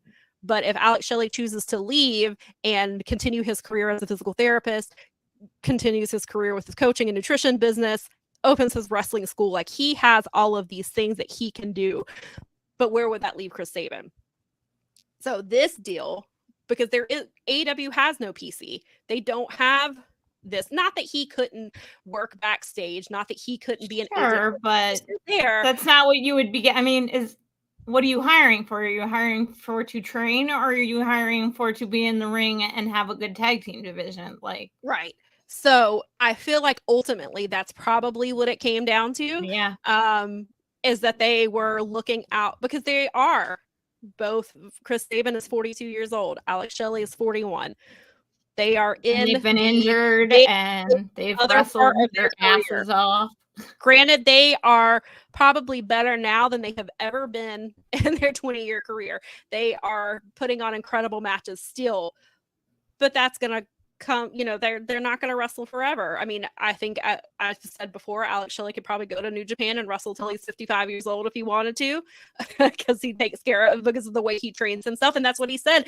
Being a physical therapist, I know how to condition myself. He has helped Chris Sabin coming back from ACL surgeries. You can only do so much. Age is age. I mean, even as somebody who's like not as active as they are, I mean, you feel it more. Those things, those ACL tears, those rotator cuffs, those knees, those ankles, those things that you've had that done to you over all these years, you feel them more. Like with you hit that threshold, and then it's like more and more. And so, I mean, I tend to agree with you, and I think that I didn't even think about the aspect of the retirement thing for Sabin portion, and I think that's I didn't think about it until yesterday when I was. That's like family. I think that's way, like you said. I think that's a family decision, not a like take one for the team decision. I think those two love each other.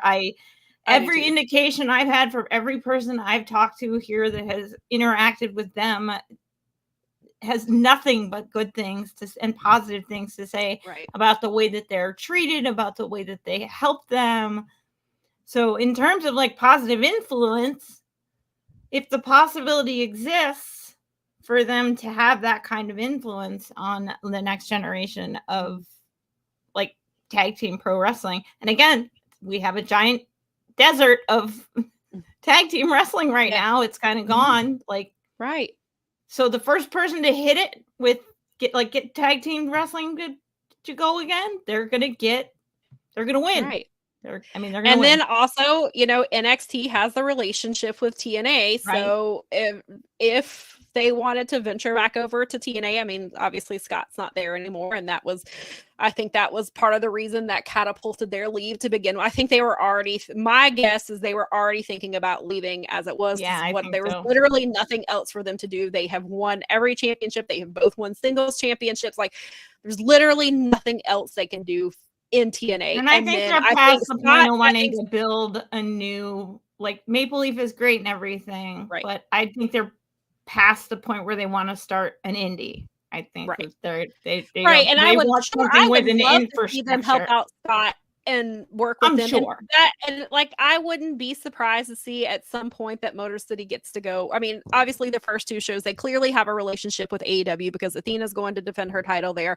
Takeshita's going there. Doug Callis is going to be on commentary. So they clearly had that relationship. I feel like because WWE let Motor City finish up all their indie dates. So I feel like Motor City, if they wanted to go be on a couple shows with Scott, I think they would let them because they're Motor City Machine Guns. So I think good cross. I'm sure they have already talked about unlike the old boss, the new bosses understand cross promotion can be good. Right. They're starting to anyway. I mean, So I feel like, as for me personally, as a fan, for match wise, I would prefer them to go to AEW because there's matches I would prefer seeing there. I don't keep up with NXT. I really only want to see them versus DIY and now the Lucha Brothers. Yeah, maybe Street Profits if they're allowed to do that. If they're depending on if their paths ever cross, and even singles, even if they wanted to do singles wrestling, there are more singles matches I would prefer in AEW, just as a fan. Mm-hmm. Also, as a fan, though, I want them to get paid. I want them to get the flowers that they deserve. And if WWE is the place where they can get that, then, and if WWE is where they can get the security that they need when they retire in the next, 5 to 10 years, then I do not fault them for that. And I will support. I said this before last week. I said it the last time we talked about it. I will support them wherever they go. And if WWE is that place, then I will support them. Granted, I don't get paid to watch NXT. I will still watch Motor City. But we can flip over and watch Motor City and then turn it off or whatever. Yeah. And so I don't fault for them for that, but that is. It'll be on Netflix, won't it? So ultimately, no, NXT is on CW. That's that's right. It's staying on. They're moving to. They moved to CW October the 1st. That's right. That's right. And they're staying and there. So they've got the one thing that's staying on network television. Yes, everything else is going to Netflix. No, only that Raw. Actually Raw is going to Netflix, and that's it. SmackDown moved back to USA, and they're on USA only. Oh, that's right. Okay. All right. Totally wrong. And then I won't be surprised if SmackDown eventually follows them over there, but I think because of their no, wait, didn't SmackDown sign a 5-year deal, or am I confusing? Maybe I'm thinking of the Raw deal. Raw has the 5-year deal with Netflix. I don't think it's it's a 5-year deal with an option for 10. Yes, right. So it's essentially a 10-year deal, but like Dave likes to point out a lot, we have no idea. Look how much has changed in the last 5 years, 6 years with streaming. That bubble is burst, whatever. Yeah. That could be worth a lot in 10 years or in 5 years, or it could be worth nothing because the entire landscape has completely changed. So. Yeah. And USVA guy has made 2 comments, and I wanted to read because I saw this first when he said that Motor City can survive any crap WWE throws at them. Absolutely. They were in TNA for 20 years. Yes. They absolutely can. Story. They most likely would not survive outside. Everything is in AEW. They're making the right choice for their reputation. Yeah, I agree. I don't think it would ruin Motor City's reputation to go to AEW, but I also get. I told Nikki they're gonna. I see the logic here. I told Nikki they're gonna do like Antonio Inoki and just put him in the Hall of Fame just because. I see the logic. The logic does make sense to me, and it does. I want them to have the best. I want them to have what they're happy with and what they want, because they've contributed to the wrestling community a great deal here, and I appreciate it because I'm someone that frequents it as much as possible. Right. So. Right. Yeah. And USVA guy also says AEW has no infrastructure whatsoever. They're not a wrestling company. They're a television company. It's pretty sad when WWE has more actual wrestling infrastructure than AEW. I'm not going to comment on that part, but I do get your point. I think that losing Motor City is huge, and in the long run, could potentially hurt AEW, depending on how both teams handle tag team wrestling in the next 5 to 10 years. That this will be it could potentially be a huge mistake for them, just because if there's a tag team renaissance, which it seems like we're due for one. We need one. That I think that having Motor City and it's not even tag team wrestling. Motor City is not. I don't think they're going to train only tag teams. I think they're going to train whoever wants to work with them. Wants to learn. And those are 2 of the best people that you could learn from. Masha Slamovich has worked closely with them. She's worked very closely with Alex Shelley. Alex Shelley is also her trainer, and they work very closely together, and you see the type of things so he can do what they've done for tag team wrestling, they can do for men and women as well. It could be for singles wrestling. It could be for anything. And I think that they are a huge asset just in their in-ring and in what they bring behind the scenes. And from, like you said, I have never heard a bad word about either one of them. I have heard all good things. I have heard that they are two of the greatest people that you could meet and that they are huge for the business. And I think that they are going to be, I think this is going to end up being a really huge deal for WWE in terms of not just in ring and does it move the needle bullshit, but also like it brings back it automatically, what is the word I'm trying to think of here? It not elevate. I mean, it just makes, they automatically just make your division better just by being there. And that's just from them being in the ring and what their people are going to learn. So somebody made the comment about them being in developmental by going to Motor City, and Mance Warner was like, anybody who's ever gotten in the ring with them has learned something from them that has made them better. And that is what they are doing. And I think that is probably the best way to sum that up, that regardless, and that's just people they're in the ring with. If they are training these people, then they are going to train a whole generation of wrestlers and improve wrestlers that are already there. Like, look at Javon Evans. Well, they can scout too. That's the thing about them is that they bring a scouting thing. Like I said, they can source wrestling teams right from locally here that have potential to be on the big shows. I mean, they know so much about their own area as it is that it's like, that was how they, I mean, let's be real. Like the Bucks are, we see the Bucks today because those two sourced them and leaned on TNA for years to book them. Right. Yeah. And they could have just told the Bucks, like they told the Bucks, oh, we want to get you on TNA. They could have just said that and never done anything again and never heard from them again. And wrestling moves at the speed of wrestling. But 2 years later, the Bucks got booked and they started having feuds. And I mean, so they never stopped pursuing getting the Bucks on TNA. Right. And that little decision changed wrestling. Yeah. And that's not hyperbolic to say, because getting them on TV helped them establish themselves. It helped them go to Japan and establish themselves in Japan. It helped them get involved with Bullet Club, and it's led to AEW. So that that's a huge undertaking that they did. And of course, not everybody they were going to help get on TV will be a Young Bucks situation, but they're going to infinitely improve that division and that product by being there and having those wrestlers' minds to work with. And that's why I think this could potentially be a huge loss for AEW, because if there is a tag team renaissance, then at this point it looks like WWE would be leading it. And AEW would be have to play catch up with it. And that's not to say, and of course, like they've got GYB and MXM Collection, which I'm happy about. And I'm pleased to see that. And I'm glad they're running with the Outrunners and letting them, the Outrunners are a lot of fun. I really enjoy them. They're tapping into that. Maybe they'll figure out the infantry and actually do something with them.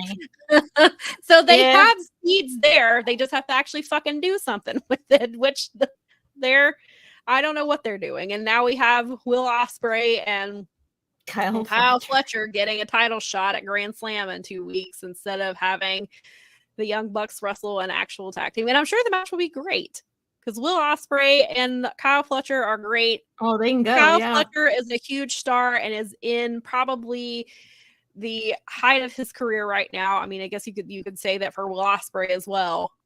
And so the match will be good. But it'll help Kyle Fletcher. I mean, Will Ospreay doesn't need any help. It'll help Kyle Fletcher more than it'll help. Yeah, and you could have done that with Kyle Fletcher and Takeshita. Sure, I agree with that.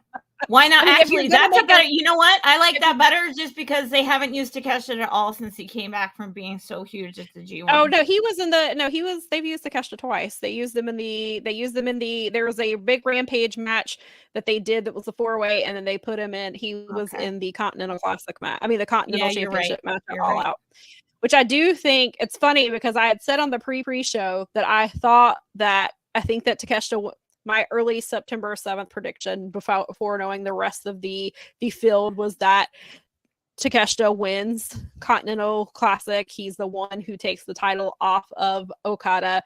But last year they did the ending at World. They did the final match at World's End, and I was like, there may not be enough time. But then Jeremy pointed out on his show, because he didn't know that I'd said that, but Jeremy said on his show that he thinks they wrestle at Wrestle Dynasty. Interesting. And that's where Takeshita takes the title, which would be huge for Takeshita winning in the Tokyo Dome. Yeah, that'd be better. Massive. I'm with, okay. I like Jeremy's idea. I choose Jeremy's I was like, yeah, let's add on to this idea. So we're on the same page. We both think that Takeshita's the one to take the title off of Okada. I trust both of you, and I believe you. So yes, so I think that's where that happens. And again, I still think at World's End, that's probably when the Elite kind of fall apart and they all lose their titles, and we reset for the new year. And maybe John Moxley's faction is part of the reason why. Maybe Claudio and Pac take the tag team titles after they lose the trios titles with Yuta. After they give that title to Marina. So many belts. But then there's also now we are hinting, I will say, I'll go back to the AEW tag team division. They are hinting there was a vignette that played last night, and Stokely Hathaway was watching DVDs of tag team wrestling, and they appear to be putting him with Bobby Lashley and Shelton Benjamin and MVP, because they are heavily rumored to be on the way in. The Hurt Business is on the way to AEW. That's been the rumor for weeks, and that last night seemed to put that Stokely Hathaway is going to be with them, and he's going to be leading them, and that could be a huge deal depending on how it plays out. And I would love to see Bobby Lashley and Shelton Benjamin as a tag team. Would be a lot of fun. Could really shake up that tag team division. So maybe they're just a faction and they go opposite BCC. Or maybe there was a rumor in the beginning before we knew that they were still BCC and turned on Danielson, was that perhaps Moxley was starting a new faction and Bobby Lashley was going to be joining it. But now it looks like Stokely is involved with them. More likely to be a feud than a yeah. Brad said Big Stoke being a tape trader made him a face in my book. Yeah, he was tape trading last night with his bird DVDs that he was watching a tag team just last night.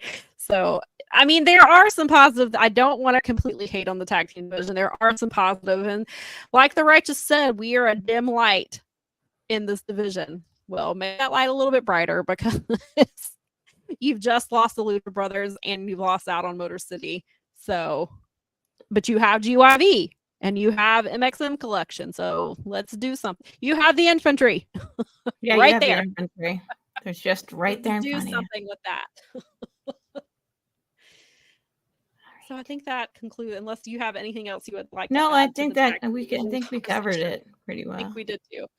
So the other big story of the day is that Athena has now broken Samoa Joe's record of being the longest reigning Ring of Honor World Champion in all of Ring of Honor history. So she has made history once again. She is champion today, makes 646 days as champion. And at first, if you saw, you may have seen the original title, which was that she tied Samoa Joe, because according to Cage Match, they're tied today and she breaks it tomorrow. But I don't know if it's the time zone difference and maybe that's playing into it. But ROH decided they could make a graphic. Holy crap. I know, I saw. They finally did it. They did it. Yay, social media team. Hooray.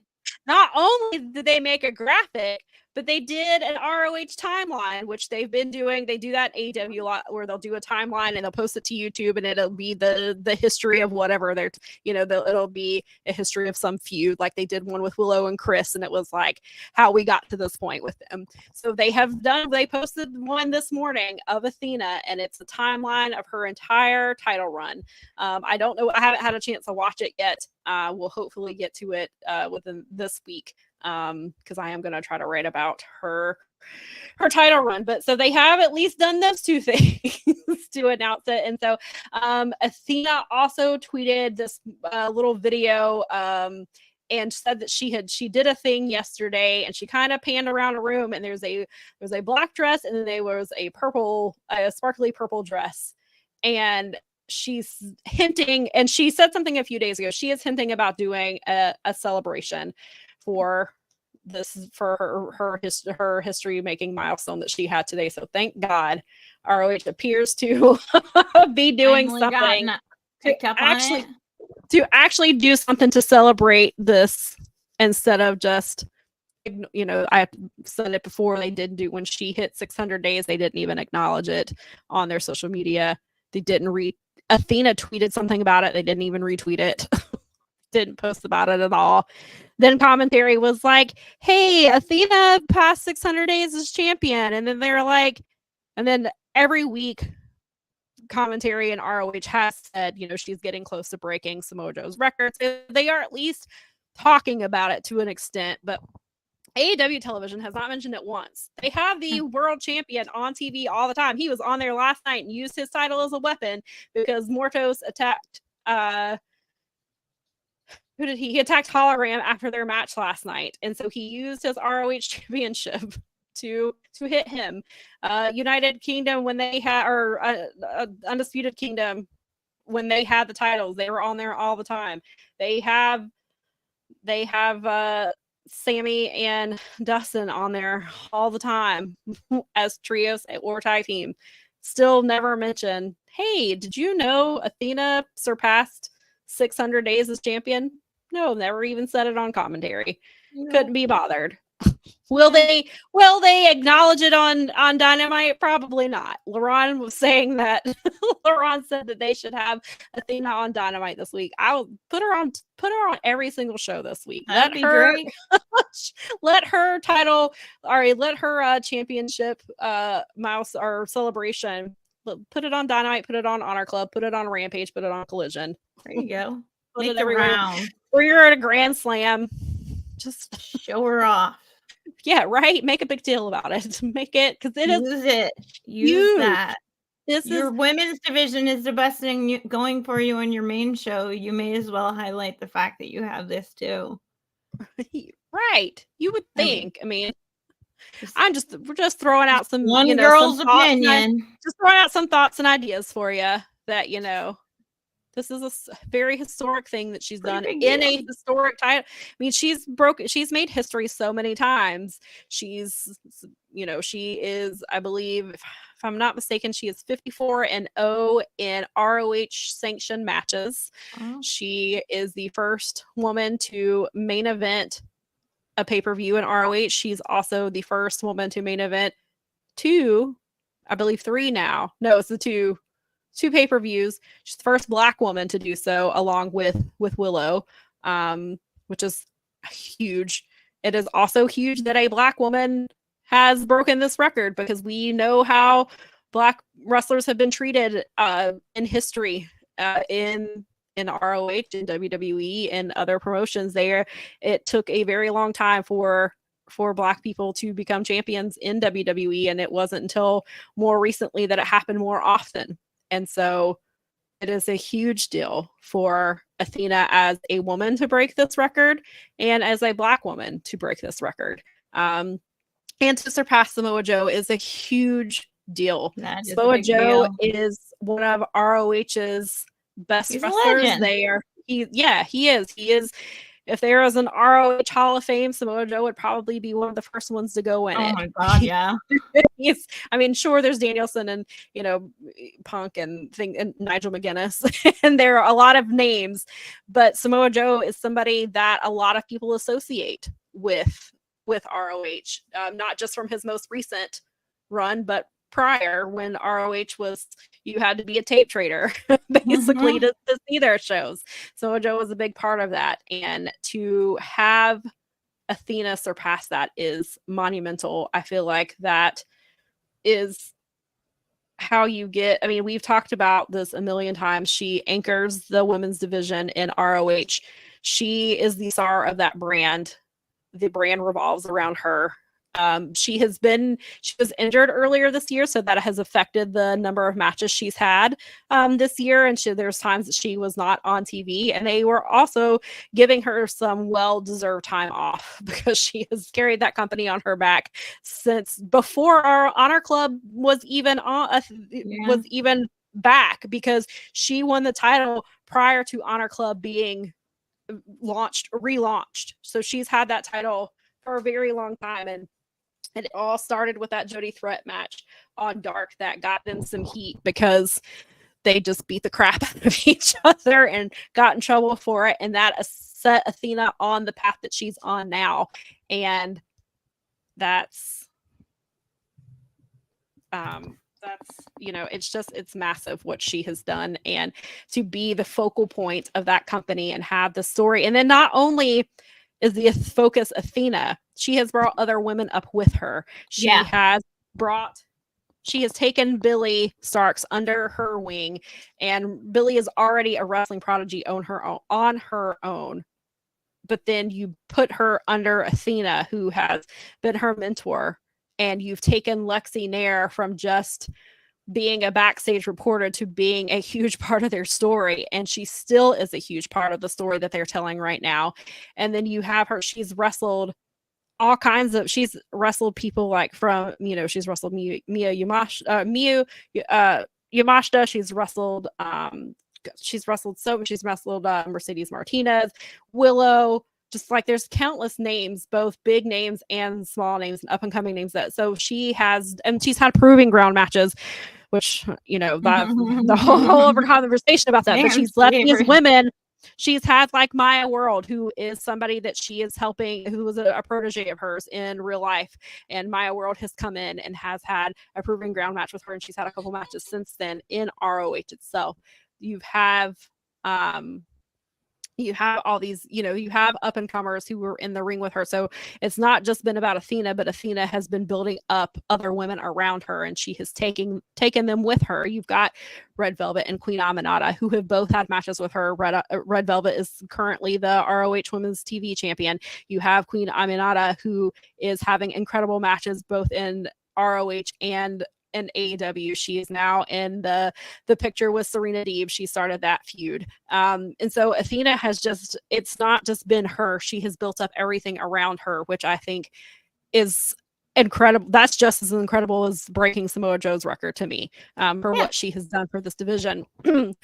When they finally let her go and allow her to be in AEW, they are sorely going to miss her. I hope that they can build something up to when, because it's going to be huge without her there. So these women have to step up, but they have to book these women in a way that they can step up. And nobody's going to they're not going to replace Athena, but you can make sure that her legacy. No, but trying to continue that momentum would be great, especially since she's leaving an actual legacy of a bunch of wrestlers that she's built up and put over. I mean, she could have climbed to the top and not done a thing. And we've seen that plenty of times. And it's not her obligation to do that, but she has built the ROH women's division like as a sleeper, because you got to pay for it. And not a lot of you there's only 12 people watching. Like that's huge. It is.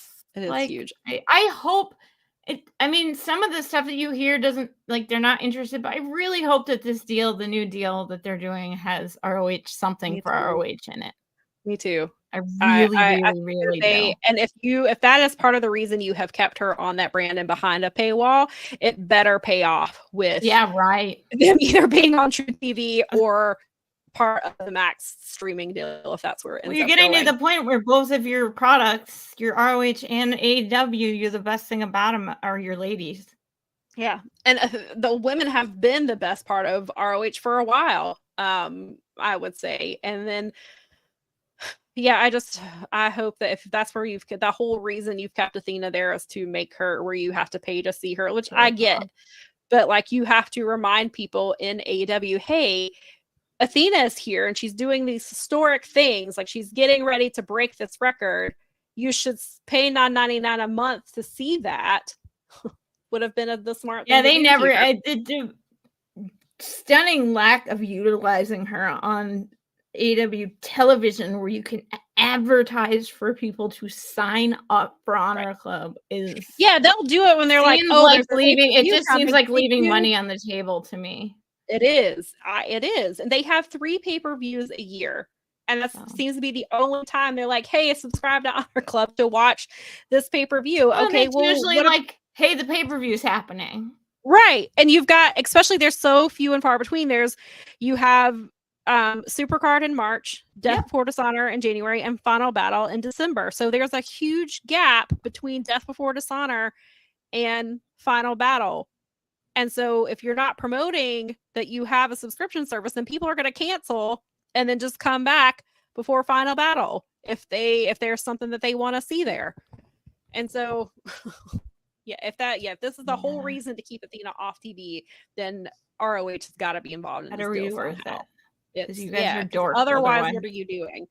And so, and I still think that Final Battle is when she holds I think Athena holds the battle, the title till Final Battle, so that Billie Starkz can finish her story. Billie Starkz tried to defeat her at Final Battle 2 years ago and was unsuccessful. And then she, in the meantime, she was the women's TV. She was the inaugural TV champion, and then she lost that title in her very first defense, which I guess is the story that they are telling, because now Lexi has been promoted to #1 minion bestie, and Billie Starkz has had her MIT degree taken away, and she is now back to being minion number 400,200, or was it 237? I believe is the number. So she's back to her. So they're clearly, and now she's like, Lexi gets credit for everything Billie does. And so they're planting the seeds for the turn. And the time has come. I shall overcome you. We build up Billie to be this champion. Athena can go to the main roster and they can start utilizing her. If this deal is announced, I can't imagine she's not going to be on. And then, well, they've kind of, and we talked about it before, they've kind of planted the seeds of her being going for the TBS championship, because she and Mercedes were both represented at the big all-in press conference. And there was the video Athena posted, and she said, "Isn't she beautiful?" And she started zooming away from Mercedes and kept zooming in on the TBS championship. So they're planting the seeds for an eventual matchup there. And I assume that will be happening. I assume that's going to be the all-in match, is that it's going to be Mercedes versus Athena. And so we've got till next summer, which would give Mercedes a very long run with the title. And then it gives Athena chance from going from a 600. Well, I haven't done the math yet. If she holds the title through Final Battle, I don't know what she'll be. I don't know how many days she will be a champion, but going from breaking all these records to having no title and then coming in and hopefully winning the TBS championship would be a smart way. That would be a smart thing to do. So I hope that they do. And I want to go to Brad's comment, because I had forgotten. Brad is correct. There is a ROH Hall of Fame. 2022 is when the Briscoes went in by the Sinclair owned ROH, and then TK put in Punk, Joe, and Brian in 2023, which I had forgotten about. So thank you for that reminder. But again, Samoa Joe is somebody who, like I said, is very much associated with the ROH brand. And there you go. He's a Hall of Famer. She just beat his thingy. So that I would love. I know Samoa Joe's off TV. With the sports math. I don't know when Samoa Joe will be back on TV, because I don't know when he's done filming his movie. But it would just be really funny to have some sort of an interaction with Samoa Joe and Athena whenever he comes back. That would be cool. I mean, maybe they do a thing. Maybe they have Samoa Joe send in a video message for her on Thursday of him breaking his title, or breaking his reign or something like that. But I just think doing some kind of an interaction would be a lot of fun. But I am glad that they appear to, they're acknowledging this. Finally, they got her a graphic. They put up the timeline. Athena has been hinting at some kind of a celebration of some sort. So it feels like they are going to make a big deal about it in ROH. Are they going to make a big deal in AEW? That remains to be seen. TBD. They have not done it before to this point. So will they do it on Thursday, on even on Wednesday, or on Rampage, which is the day after she will have her celebration? Will they be like, hey, and then show like a little clip of here's Athena celebrating winning? And maybe you get some people to actually watch Rampage for a change. Imagine that. Maybe what did I say that out loud? Maybe you should put Athena. Look, Mariah May has yet to have her championship celebration, so maybe watch in it the live anyway. in the interim, you could celebrate Athena breaking this massive record and making history, and let her be on AEW programming as a reward for breaking Samoa Joe's record. Because people in the AEW, they know who Samoa Joe is. They're well aware of who that is. We AEW people actually have a clue. So yes, so there's that. Jeez. So we will see.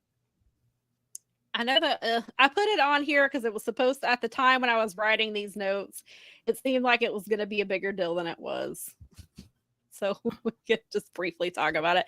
So SmackDown, as we alluded to earlier, moved to Netflix not Netflix, to USA Network. They moved back to USA Network on Friday. Because Fox said, nah, man. Fox said, we're done. Yeah, they're like, gotta go. This is not. They're like, no, we want real advertising. This is not working money for me, brother. And we want MLB advertising money. Right. So they sent them on their way, sent them back to USA Network because that's where Raw is. Because they were on USA, no matter what, will basically rely entirely on the WWE brand. Pretty much. So they're like, hell yeah, we want money, come back. They're like, we don't have Stalker 2 or Powerade anymore. If we don't have WWE, we've got nothing. Yeah, they're like, please come back. And so they're like, this pillow guy is not working for us. It's not working out. So they move back. They get a new intro, which ended up causing way more drama than it should have, but this is the wrestling community, and the weirdest things set off drama. So the new theme song is actually very good. And so Megan Thee Stallion, who is one of the premier rappers right now, even I've heard of her. She is Megan Thee Stallion is a huge deal. She has a song with one of the guys from BTS, also a very big deal. Awesome. Especially in the K-pop community. Oh my gosh, BTS. Jeez, they are never not trending on Twitter. Good Lord. So one of the, I think RM is his name. He's on a track with Megan Thee Stallion. They released that track on Friday, September the 6th. And then it was revealed that is the new SmackDown theme song. And why not? Mostly white men are very mad about it. They are big mad because of course they won't come out and say why they're mad. They just say, oh, well, that's not a wrestling theme song. It should be rock. Rock is being disrespected by not being the theme song. Guys, it's not Limp Bizkit, not Nickelback. Apparently, because it's not Creed. Okay, it's not even Flo Rida. I would like you all to listen very carefully. Led Zeppelin was from the last century, and it's going to, in 5 years, it will be 60 years ago. Okay? We are just a few months away from being a quarter of the way through the 21st century. Your classic rock station is still on. It's still on FM. They haven't even moved it to AM. They moved your great-grandparents' music's on AM. That's it. It's the only place that you can listen to the boogie woogie or Broadway music, whatever, from 1940, whatever. Right. Also, they're not, like, that's their audience that they're trying to get to. Right. I was like, you don't pick you don't pick that group of people for the 50-year-old white dudes. You pick it for all the kids you're trying to get to watch wrestling and advertise to them. Right. I mean, what bigger way to do that than using Megan Thee Stallion and BTS? Like, they are tapping into the market that they want. Like, that's huge that they are involving her. And I jokingly, you know what I think it is? I think that it's making them. I think that angry women are getting even angrier because they're out of any key demographic at this point. they don't exist in key like there's plenty of angry white men in the key demographic. Don't get me wrong. They have their own new wave. It's neo anger. It's great. But it's wonderful. It just makes life so much worth living. But this is like old. I'm sorry. And I say this as someone who is also older. You're old. They're not advertising to you. We are out. They already got you watching every week. They got you. Now, I mean, I'm sure you're mad because now you have to go back you have to remember not to turn on know Fox it's the on brown Friday people night. problem too. Obviously, it's always the brown people problem. It's because they're brown. Yeah. They won't admit it. I mean, I saw the comments and I saw not a bunch of tweets, but I saw enough. It's almost, I mean, they don't even have to say the quiet part out loud because they're basically saying it with their rhetoric. It's they were. They absolutely were. You're telling on yourselves. Thank you. And not even that. It's also because it's a woman. And there's so much I mean, in wrestling. And so I'm sorry, as a woman, as a woman, I just disregarded that. I thought it went without saying the woman part. Right. I mean, the internal genitalia was going to be a problem no matter what color she was. Right. Yes. So yeah, there's the woman angle of it, and then she's a black woman on top of that, and she's a very successful woman on top of that. Oh my God. So just keep adding, and then you have BTS, brown, who is successful. You have a member of BTS who is Asian, and so there's all of the things. They're mad at it for so many reasons, but yeah, there's been a big discourse over it, almost instantaneously. God, you know what? That's feeding into that is like we talk about wrestling reflecting life. That's coming straight out of what's going on in the political cultural sphere. Yep. That is straight out of what's happening right now. The amount of xenophobia and race baiting and stuff that's going on at large. And I don't want to get overly political, but you know what I'm talking about. It is the reflection. That bleeding over into. This is why I don't like these people and the way that they do their business, as it were, and the fact that we just allow people to lie on TV about stuff. Is that like real people are getting hurt and the Asian community has taken it really hard because of the COVID situation as it is. So and I mean, I don't want to like white explain the world to people or anything, but stop it. Stop it. Like it's so, I hate saying black and white, but at this point it's just like, okay, here's an indoctrinated person and here's a normal. Right. Yeah. And it is spilling over, and it is reflecting what's happening in real and in normal everyday life. And then you see coming straight out of what we've been dealing with marking your pet safe from being eaten. I mean, that's coming from that mentality and that toxic behavior being back in the discourse big time. They're just, that sucks. I'm not even a SmackDown watcher. But that sounds fun. It's a good collab. It's a super famous rapper. Like, and if you can't get much bigger in pop culture than Megan Thee Stallion and BTS.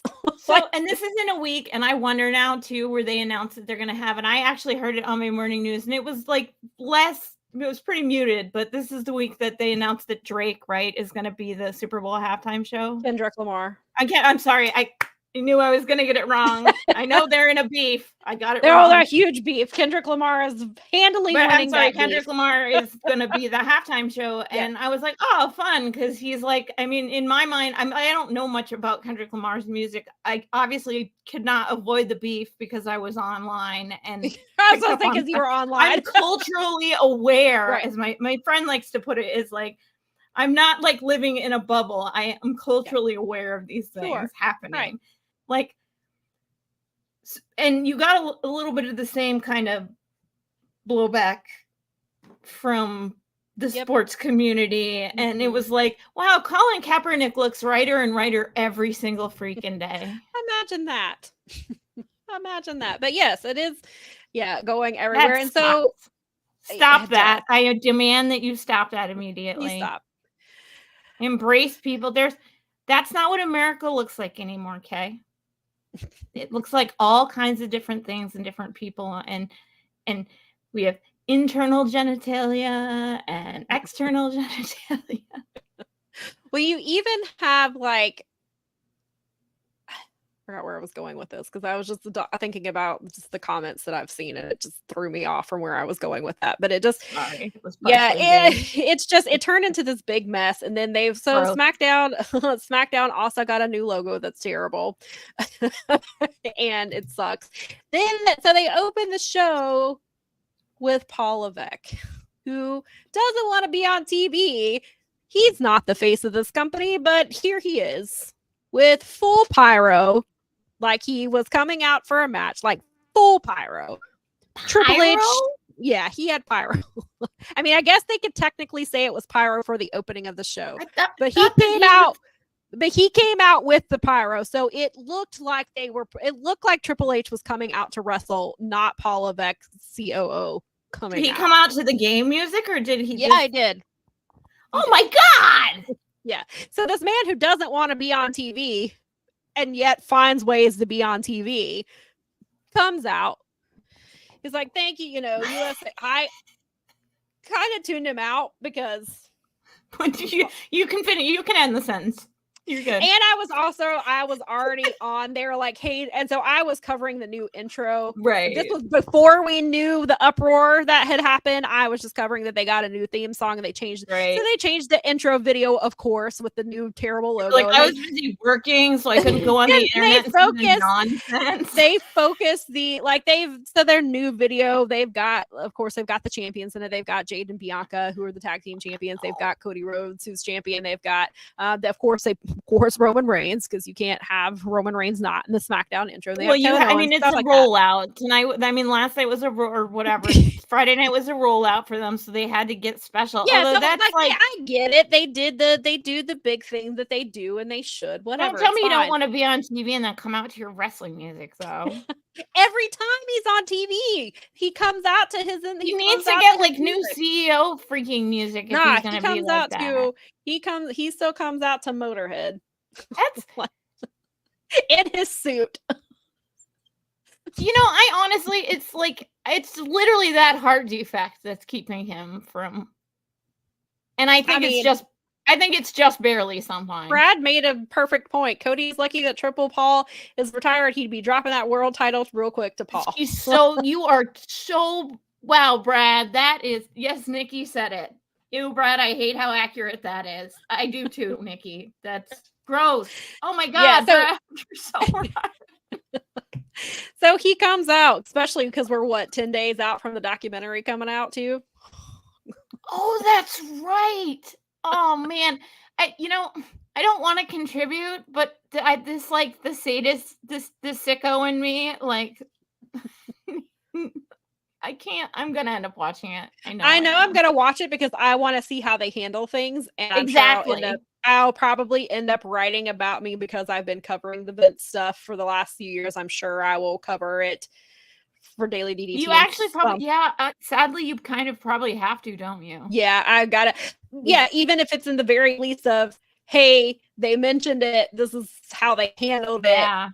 Type of thing. So I'll probably and Garrett made the point the other day. He's like, Garrett was like, I think I'm just gonna have to take the whole day off and watch the entire show. Yeah, he's like, I can't. He's like, I'm not gonna be able to just watch like one or two because so much information is gonna come out and everything is gonna get clipped and memed to death that you're gonna have to watch it.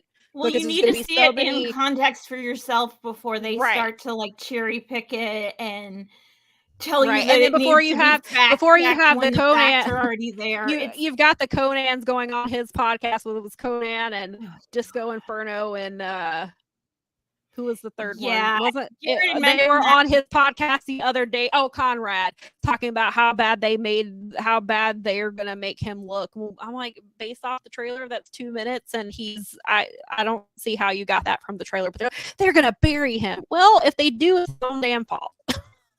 I mean, he handed them the shovel. Right. Thank you. So you're gonna have you have the pro Vince dudes already, crying and sounding the alarm about they've not even seen the documentary yet, which is it's not like they didn't get a sneak preview of this documentary. They're just going based on this is standard protocol though for the rhetoric mongers. This is what they do. They prep their audience with rhetoric and bullshit about what's going to go on, and no matter what they watch, they're not going to see it with an objective lens because they've already been told by whichever cultist they've picked what they should think about it. I mean, I'm kind of with you, and he mentioned that a couple weeks ago on a couple shows. Now he said that, where he's like, because you want your own context, you're going to have to cover it in both of your cases, because you guys have covered it, and you're going to, and in his case, you're going to have to talk to Dave about it, and about, like, he's going to have the conversations about how did they make you look versus what did you actually say in the interviews that you were in, if they even included you, right? Or did they go back? Did they go back, like the people that they talked to in the beginning of this? Did they go back and talk to them once the retirement happened and the NDA come? Did they come back and talk to these people? Because some of these people made public comments already they've been terrible public comments, John Cena. Oh my God. Except Bret Hart's been the only one that's been like, John Cena might be a ticking Bret Hart bomb. was on Raw last week, and there was a picture of him and Triple H, and somebody jokingly tweeted that Bret told Paul that he can't wait to get subpoenaed. Like, you know. But Bret is also the one who has publicly gone out and said, I was wrong about Rita Chatterton. I have apologized. I've sought her out and apologized to her in person to tell her I was wrong and that I believe her. And I am sorry for not believing her the first time. He's one of the only people who have done that. And so I'm very interested to see how that comes, like, how they handle all of this. Did you go back and talk to the dudes who are constantly like, if it wasn't for Vince McMahon, I wouldn't have a career? That bullshit line that they put on everything. So they have to be careful because they just bought this company. I mean, they bought the rights to this company. They need to be careful because if they make this guy look too bad, that's bad for business. But the Netflix documentary was also in the works well before this deal went into place. So it'll be interesting to see how the whole thing plays out. And we have talked about Vince McMahon and the Janelle Grant case and other cases on here for a really long time. So we will discuss. I will probably be writing something about it, but also we'll probably discuss it here because this is what we have been covering this since the beginning. And every time there's a development, we cover it because so this has gotten off track from now. I have to be a responsible co-host. I mean, you don't have to. I can just give you the right. You can read my article, and we'll just say you watched it. I would like to do that. I just don't think that's fair. I understand. I get. I would feel bad not at least doing my due diligence enough to have like a perspective on it. It's just like reading the case. It's not something I would have been like, everybody should read this case. I mean, you should. And I didn't even think, and I wasn't even telling Mel because I just told her, I was like, because I've tweeted. I was you didn't ask I me read to do all it. You 63 pages because I was writing about it, and then Mel was like, well, I guess I should read it too, so I know it's in there. And I'm like, you don't have to because this is a hard thing to read, but I appreciate. I just feel I don't know. I feel like it's more responsible. Again, I feel like a more responsible co-host if I can actually speak from I'm smart enough to read it, even though I'm a woman. So I figure I can watch it and make my own decisions, and then bring my objective perspective because I am interested in seeing how they handle it. Because given everything that's happened, you kind of have to be. Right. Well, and we've seen the way he has been presented in the past. This isn't. But we also know WWE branded documentaries tell their own history. They tell their own version of events. But this was originally, as this started out, was an independent project that Netflix was doing on its own. Netflix at the time was nowhere even near acquiring Raw. And then not only did they acquire Raw, but then Vince McMahon this is probably going to be a puff piece to make Vince look good. And now we've got the NDAs comes out during all this. He fake retires for a little bit, comes back. If they do a puff piece, indicted. He's been subpoenaed by the the DOJ, they're involved in it now. So this is really serious stuff. So it'll be interesting to see how Netflix. But if they do a puff piece and he gets indicted like the next week or some crap, that's not going to help business either. So no. So it's going to be really interesting to see how they play this. Yeah. And then, like we've talked about, when the mainstream media starts coming in, and we've talked about Triple H can't answer questions, Paul Levesque can't answer questions. Oh, no. He hasn't read the lawsuit. I don't know what he's gonna do when some of the more he's getting asked real questions by real reporters at real events, because now your company's you're a publicly traded company. On top of that, like, you're not private anymore. You already have shareholders to answer to. You're a publicly traded company. Now the DOJ is involved. What are you gonna do when he's gonna be indicted at some point?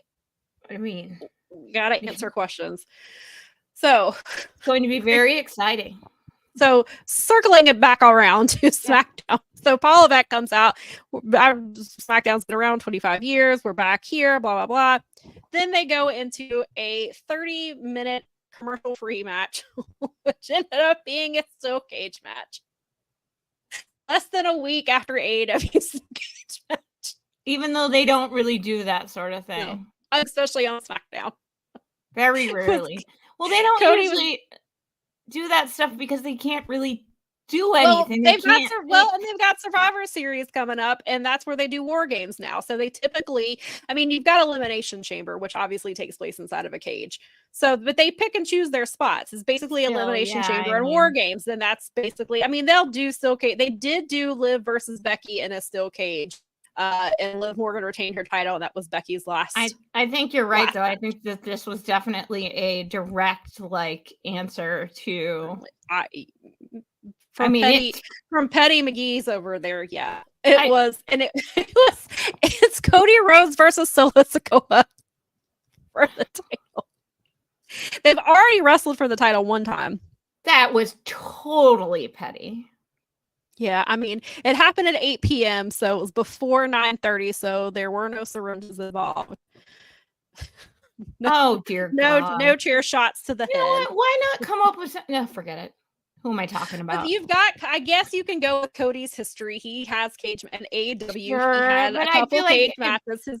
One of his biggest matches was a cage match with his brother. If you want to do that, that's fine. If you want to be that. But if you're somebody who has watched WWE as long as we have, and you know how petty they are, it started with Vince McMahon, and Triple H is his protege. He knows that he saw how Vince ran things as well. He's petty too. He can be petty too. Oh man, some of his old promos from God, way back. You can see it. He's been like this his whole career. Yeah. He's like. Oh, he's been super petty his entire career. Because John had me watching Superstars leading up to. We decided to watch that SummerSlam that was in Wembley in '92, and we watched all the Superstars leading up to it. And he was cutting these promos, and he was so young, but I could just see it in him. Even then, I was like, "Dang, I'm watching him backwards." But oh my gosh, yeah, it's there. It's not honed yet, but oh my gosh, this guy, he knows exactly what he's doing. Right. So yes, that's how they opened it, which made me laugh. Well, good. And I watched part of it, but I was writing about the new intro stuff, so I didn't pay as close of attention. And so they bring up, so then they're hinting this big surprise, because that's how they open the show. So when I wrote these notes at the time, it was going to be a big surprise, and then it turns out that it was not a big surprise. It was very obvious. So Nick Aldis, the whole show is hinting that he's got someone to come. They're going to do something with a contract. And so we thought, okay, somebody's getting traded from Raw, SmackDown. Maybe this is how they bring Sammy or Jay over, because of the bloodline stuff. But Sammy's doing the thing with Gunther now. So he's kind of in a storyline, and Jay Uso, I think, just won #1 contendership for something, I think. So they're both kind of preoccupied. They'll be there when Survivor Series comes around, because it sounds like it's going to be old bloodline versus new bloodline, which makes a lot of sense. I would like to see it. So we're trying to figure out, how do you get Sammy and Jay over? So we thought, okay, well, maybe this is where they're going. maybe they're bringing somebody in. The match was well, before they get to the match, so Nick Aldis is backstage with Cody, and he's trying to get him. He's like, he was like, I think it was Solo and Tama Tonga. He's like, they've already signed this contract. They don't even know what it's for. They just signed it because they don't care, because they want Roman Reigns, because Roman Reigns came out after Cody won the title. And so Roman's talking about how Roman cut a promo for the first time since he's been back. And we've not heard from him. He's not spoken at all since he's been back. Or no, that's not true. It's his first time we've heard from him in several weeks, because he did talk like one time since school started. We'll just say. Yeah, it was something like that. It was like some weird thing about it was the first time we'd heard from him. And it's just the timing. It's like we put him away for there because we know the kids were going back to school and the parents were too busy, right. So we brought it back. Roman's talking about how this was his brand, his company. He's the original tribal chief. Cody was like, no, bitch, it was your company. It's not yours anymore. I beat you. This is my company now. So we see where this is eventually going. So then Cody tells Nick Aldis, I'm done with the bloodline. I am not signing this contract. I don't want anything to do with this. I'm tired of the bloodline. Let me go do something else. So then the whole thing basically led to the end, the main event where, or the main segment where he ended up eventually signing it because he's teaming up with Roman Reigns. The man you defeated at WrestleMania. We're going to be teaming up against Solo and Tama Tonga is what we're doing here. They're putting Cody and Roman together against Solo and Tama Tonga. So he's still fighting the bloodline, but we're just going to pretend that Roman and Cody didn't just have this gigantic feud and that Cody didn't end his like an enormous 2-year feud, like since he's been in the company basically. Yeah, once he got past the Seth Rollins part of the feud, he went to Roman Reigns and they did the whole thing for his title. And they got the Rock nearly stole his match. I don't ever want to hear about AEW storytelling ever. Get the F out of here. Yeah. Hey, pal, we hate these new kids, even though you and me just had like a blood feud. Right. But we hate these kids so dang much. Like, if they're going to do this, we're going to put our differences aside and destroy them. You can't even at least wait till Survivor Series and be like, hey, you and Kevin Owens have been feuding with Bloodline when I was leading the Bloodline, but we got to get rid of Solo and Tama Tonga and Tonga Loa. Like, I need you. Okay. Now there's a Wild Hikuleo we assume is coming at some point to be with them. Couldn't save Cody for if they're gonna make them work together, you couldn't be like, hey, I know we have this blood feud, but we really have got Solo Sikoa won't leave me alone, he won't leave you alone. We have this common enemy, which I guess is what they're doing now. But why not just wait till Survivor Series? Why are we doing this at Bad Blood? What are we? I don't know. Okay. So that's what's happening. So that was the big thing that they made it seem like this was this big huge thing, and that was it. So our big surprise turned out to not really be. Yeah, so I was like, I'm just going to leave that note and we'll still just talk about WWE. But yeah, they made it seem like it. And so the argument for opening the show with the cage match is 30 minutes commercial free. But in reality, that should have been your main event. Because definitely that's what you bookended. You've come back to USA Network. You bring up this hype. You got a new intro video, got a new song, new logo, brought Paul Levesque out here, did all this thing. We keep building up this huge thing. And then you open the show with a cage match and you close it with Cody reluctantly agreeing to help Roman Reigns in a tag match that nobody wants. And on top of this, I will also, because of we do the loved hated, my hated, they had the very second match. So right after we have this half-hour cage match, we have a women's squash match. Oh, it barely lasted the length of speed match. It was Mia Yim, who now goes by Michin, versus Piper Niven with Chelsea Green. Piper Niven, who was just in the title scene in June, she had a match for the title against Bayley. Yeah, has been going back. She's now they put her in a squash match. They've been kind of building Michin up a little bit. Nope. Match is over, and I mean Michin she got the win, and then afterwards Chelsea Green put her in a trash can and did the unprettier on top of the trash can, but the whole segment was like 5 or 6 minutes. So I was like, new network, same squash matches. Like wow. they did do a women's segment later with Nia and Bayley and Tiffany Stratton and who was the other woman? They brought out somebody else. Why did I just blank on it? So like they did a backstage segment with Bianca and my Jade. dog is like scratching at the door. It's okay. Miley does that to me. I will promise you we'll be done with the WWE talk in a minute. No, it was just funny because I'm like, if people can hear that, they're like, is there a monster? Miley does it to if you guys can hear that, I've already put up my Halloween decorations. I think that as soon as you bring out the pumpkin spice, all bets are off. I can put out ghosts and skeletons and anything else I want to. There you so go. Just a little sidebar there. But anyway, keep going. WWE. But yeah, so that was pretty. Yeah, they just instead of setting a new tone with SmackDown being on a different on USA Network, they got all kinds of other new fluff.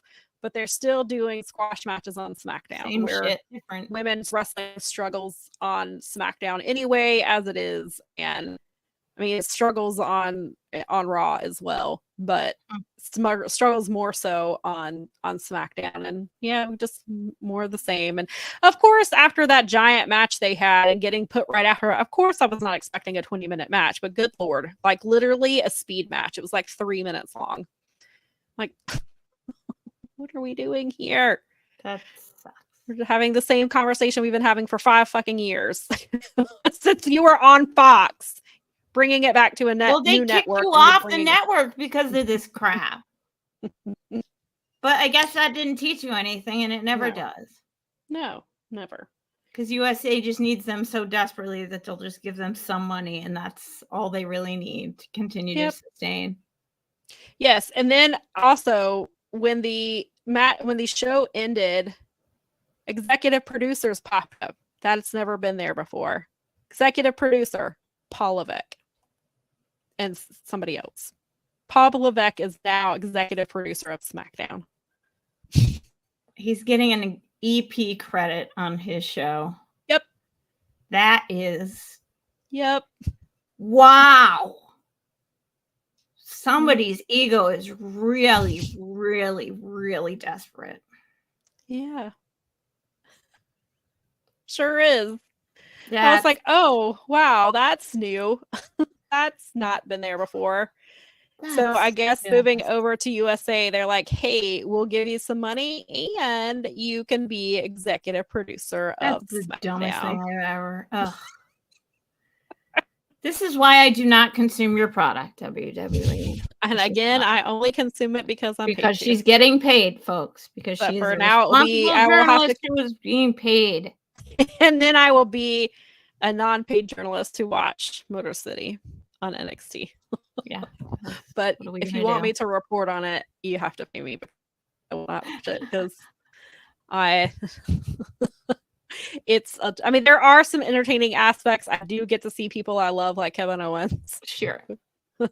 Which make it somewhat worth it. But then there's stuff like that. And I'm like, but all things being equal, there's life. You open the show with Paul Levesque coming out to his Triple H music, and then you close it with a dumb segment, and then you pop up executive producer. An EP credit, no less. And Fox used to end it at 10:58, so it didn't run over into the news programs. They ran over 7 minutes, so I missed the first 7 minutes of Rampage. Of course you did.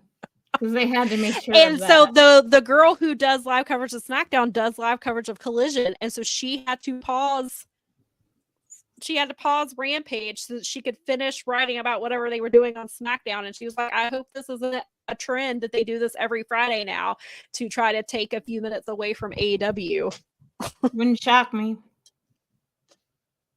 Not from even his though there's executive probably producer. very little crossover there, I still wouldn't surprise me at all. No, me either. Wrestling War. I heard that did not exist. That's what I was told. Yeah, I know. That's what the people have told me. I And then know. also, I do want to make a quick reference to this because apparently David is watching us from the local medical facility, and we are thank you for tuning in to watch us while you were at the local medical facility, and B, I hope that you are okay. For whatever reason you are in local medical facility, I hope everything is okay and that you will be okay. Me too. And that you will not have to spend a long period of time in said local medical facility. No, because those places, I mean, they're good for healing, but once you're done with that, you need to go home and be with your people and your whatever. And right, and be in your home. Okay, well, we, again, like Sam said, we appreciate your watching, and we hope that we're helping you feel better. And that you are okay. Or at least, at the very least, I hope you pass. I mean, maybe he's just getting his. I'm just gonna be optimistic and be like, he's getting his flu shot at the hospital, at the local medical facility. I mean, and you go to like any clinic. I mean, all of our, when I go for my testing next week, I might just get it while I'm at the clinic. Might as well save you a trip. Anyway, please, all of you, stay safe and take care of yourselves. Please, definitely, please do. Yes. We like you a lot. We really do. We appreciate you in the chat. Even if you're not in the chat, we say we appreciate you watching us, whether you watch us live or on the repeats or whatever you watch us. We appreciate that. I think, I think we've covered all of the things. Cool. That sounds good. Oh, Brad said that him and Kathy got their COVID and flu shots yesterday. I did in January or February. I did COVID and flu the same time, and I was tired. But the arm that I got the flu shot in was really sore for like 4 days. And like I could barely lift it, but it was weird because I think it was if I remember right, or maybe it was the COVID one, but I think it was the one with the flu shot. And I was like, I don't know if I'll do that again where I do both of them at the same time because that was a little rough. Yeah, that it's because they're intermuscular. And so, what's so funny about me, I'm the most like, even with like dentistry and stuff, it's not the actual like numbing or the shot, or it's the spot where they hit me with the needle that always gives me a problem. Like I feel the tiredness, like you said, is where it's like it's working. But anything intermuscular, anything where I get poked, I am so like sensitive. Like I bruise super easy. It's like, oh no, yeah. Like it doesn't matter what it is. So I'm always like, I'm that person that like when you get the any like it's a, not everyone gets it, but like, so when they like do like an IV or something, I get the weird taste in the back of my mouth. Like it just I'm like, I am such a funny little mess. It's hilarious. But that's like, it's so funny because I get more reaction from the actual like injection site than I do from the flu shot itself. Yeah, my arm ended up being so sore that I couldn't, because sometimes I'm a side sleeper, but I could not sleep on that side because it was putting pressure on my arm, and I had to sleep on the opposite side or like on my back or something, like, because I couldn't, because my flu shot, I know it because I started to feel really icky in the early part of this year. And I definitely think that was my boosters and my yearlies. They were, that was them working. Yeah. So, right. I made sure that I got mine ahead of Revolution. I was like, I'm going to be in a stadium full of people. Exactly. Or arena full of people. Let's just go ahead and get this done. Well, and I have underlying health conditions, and especially with the flu. I mean, that thing's been tested so much. It's almost silly not to. Yeah. Well, and if it's going to give you an extra layer of protection, then obviously, I mean, well, that's for me, especially like you said, we go out and do things occasionally here and there. So safety first. Yes, definitely. So that has been it's the health minute talk. Health minute with Powerbombshells. Staying well with Powerbombshells. Yes. So that you don't end up in a local medical facility. We don't want you to do that. But yes. So thank you for hanging out with us today. We'll be back next week, normal time. Knock on wood. We'll see what wrestling brings us this week. And in the coming weekend. We have to have like an emergency session sometime. Breaking news. Listen, Vince we have the blew ability up. to we have the ability to do breaking news. So oh, that's true. We do. Yes. Thank so you, Nikki. Thank everybody. Thank you for especially you know, I mean, not that we expect super chats, but it's super nice of you guys to do that. We and totally anytime, appreciate that it's very so much. awesome. We really do. Like a lot of times it goes back like right back into the show and stuff like that. So it's really super cool and fun that you guys do that. But we just love having you here. So. We do. And you thank you for you always make us we enjoy having conversation with you guys, and usually almost always why we end up saying a bit later is because we have conversations with about what's going on in the chat. So we appreciate you being interactive and involved. And even if you're not talking directly to us, sometimes we know that you talk amongst yourselves, which is cool too. We're glad to have that space for you. So come do it again next week. We'll be here next Sunday at 1 p.m. Eastern time. That's correct. Happy football afternoon for those of you who partake.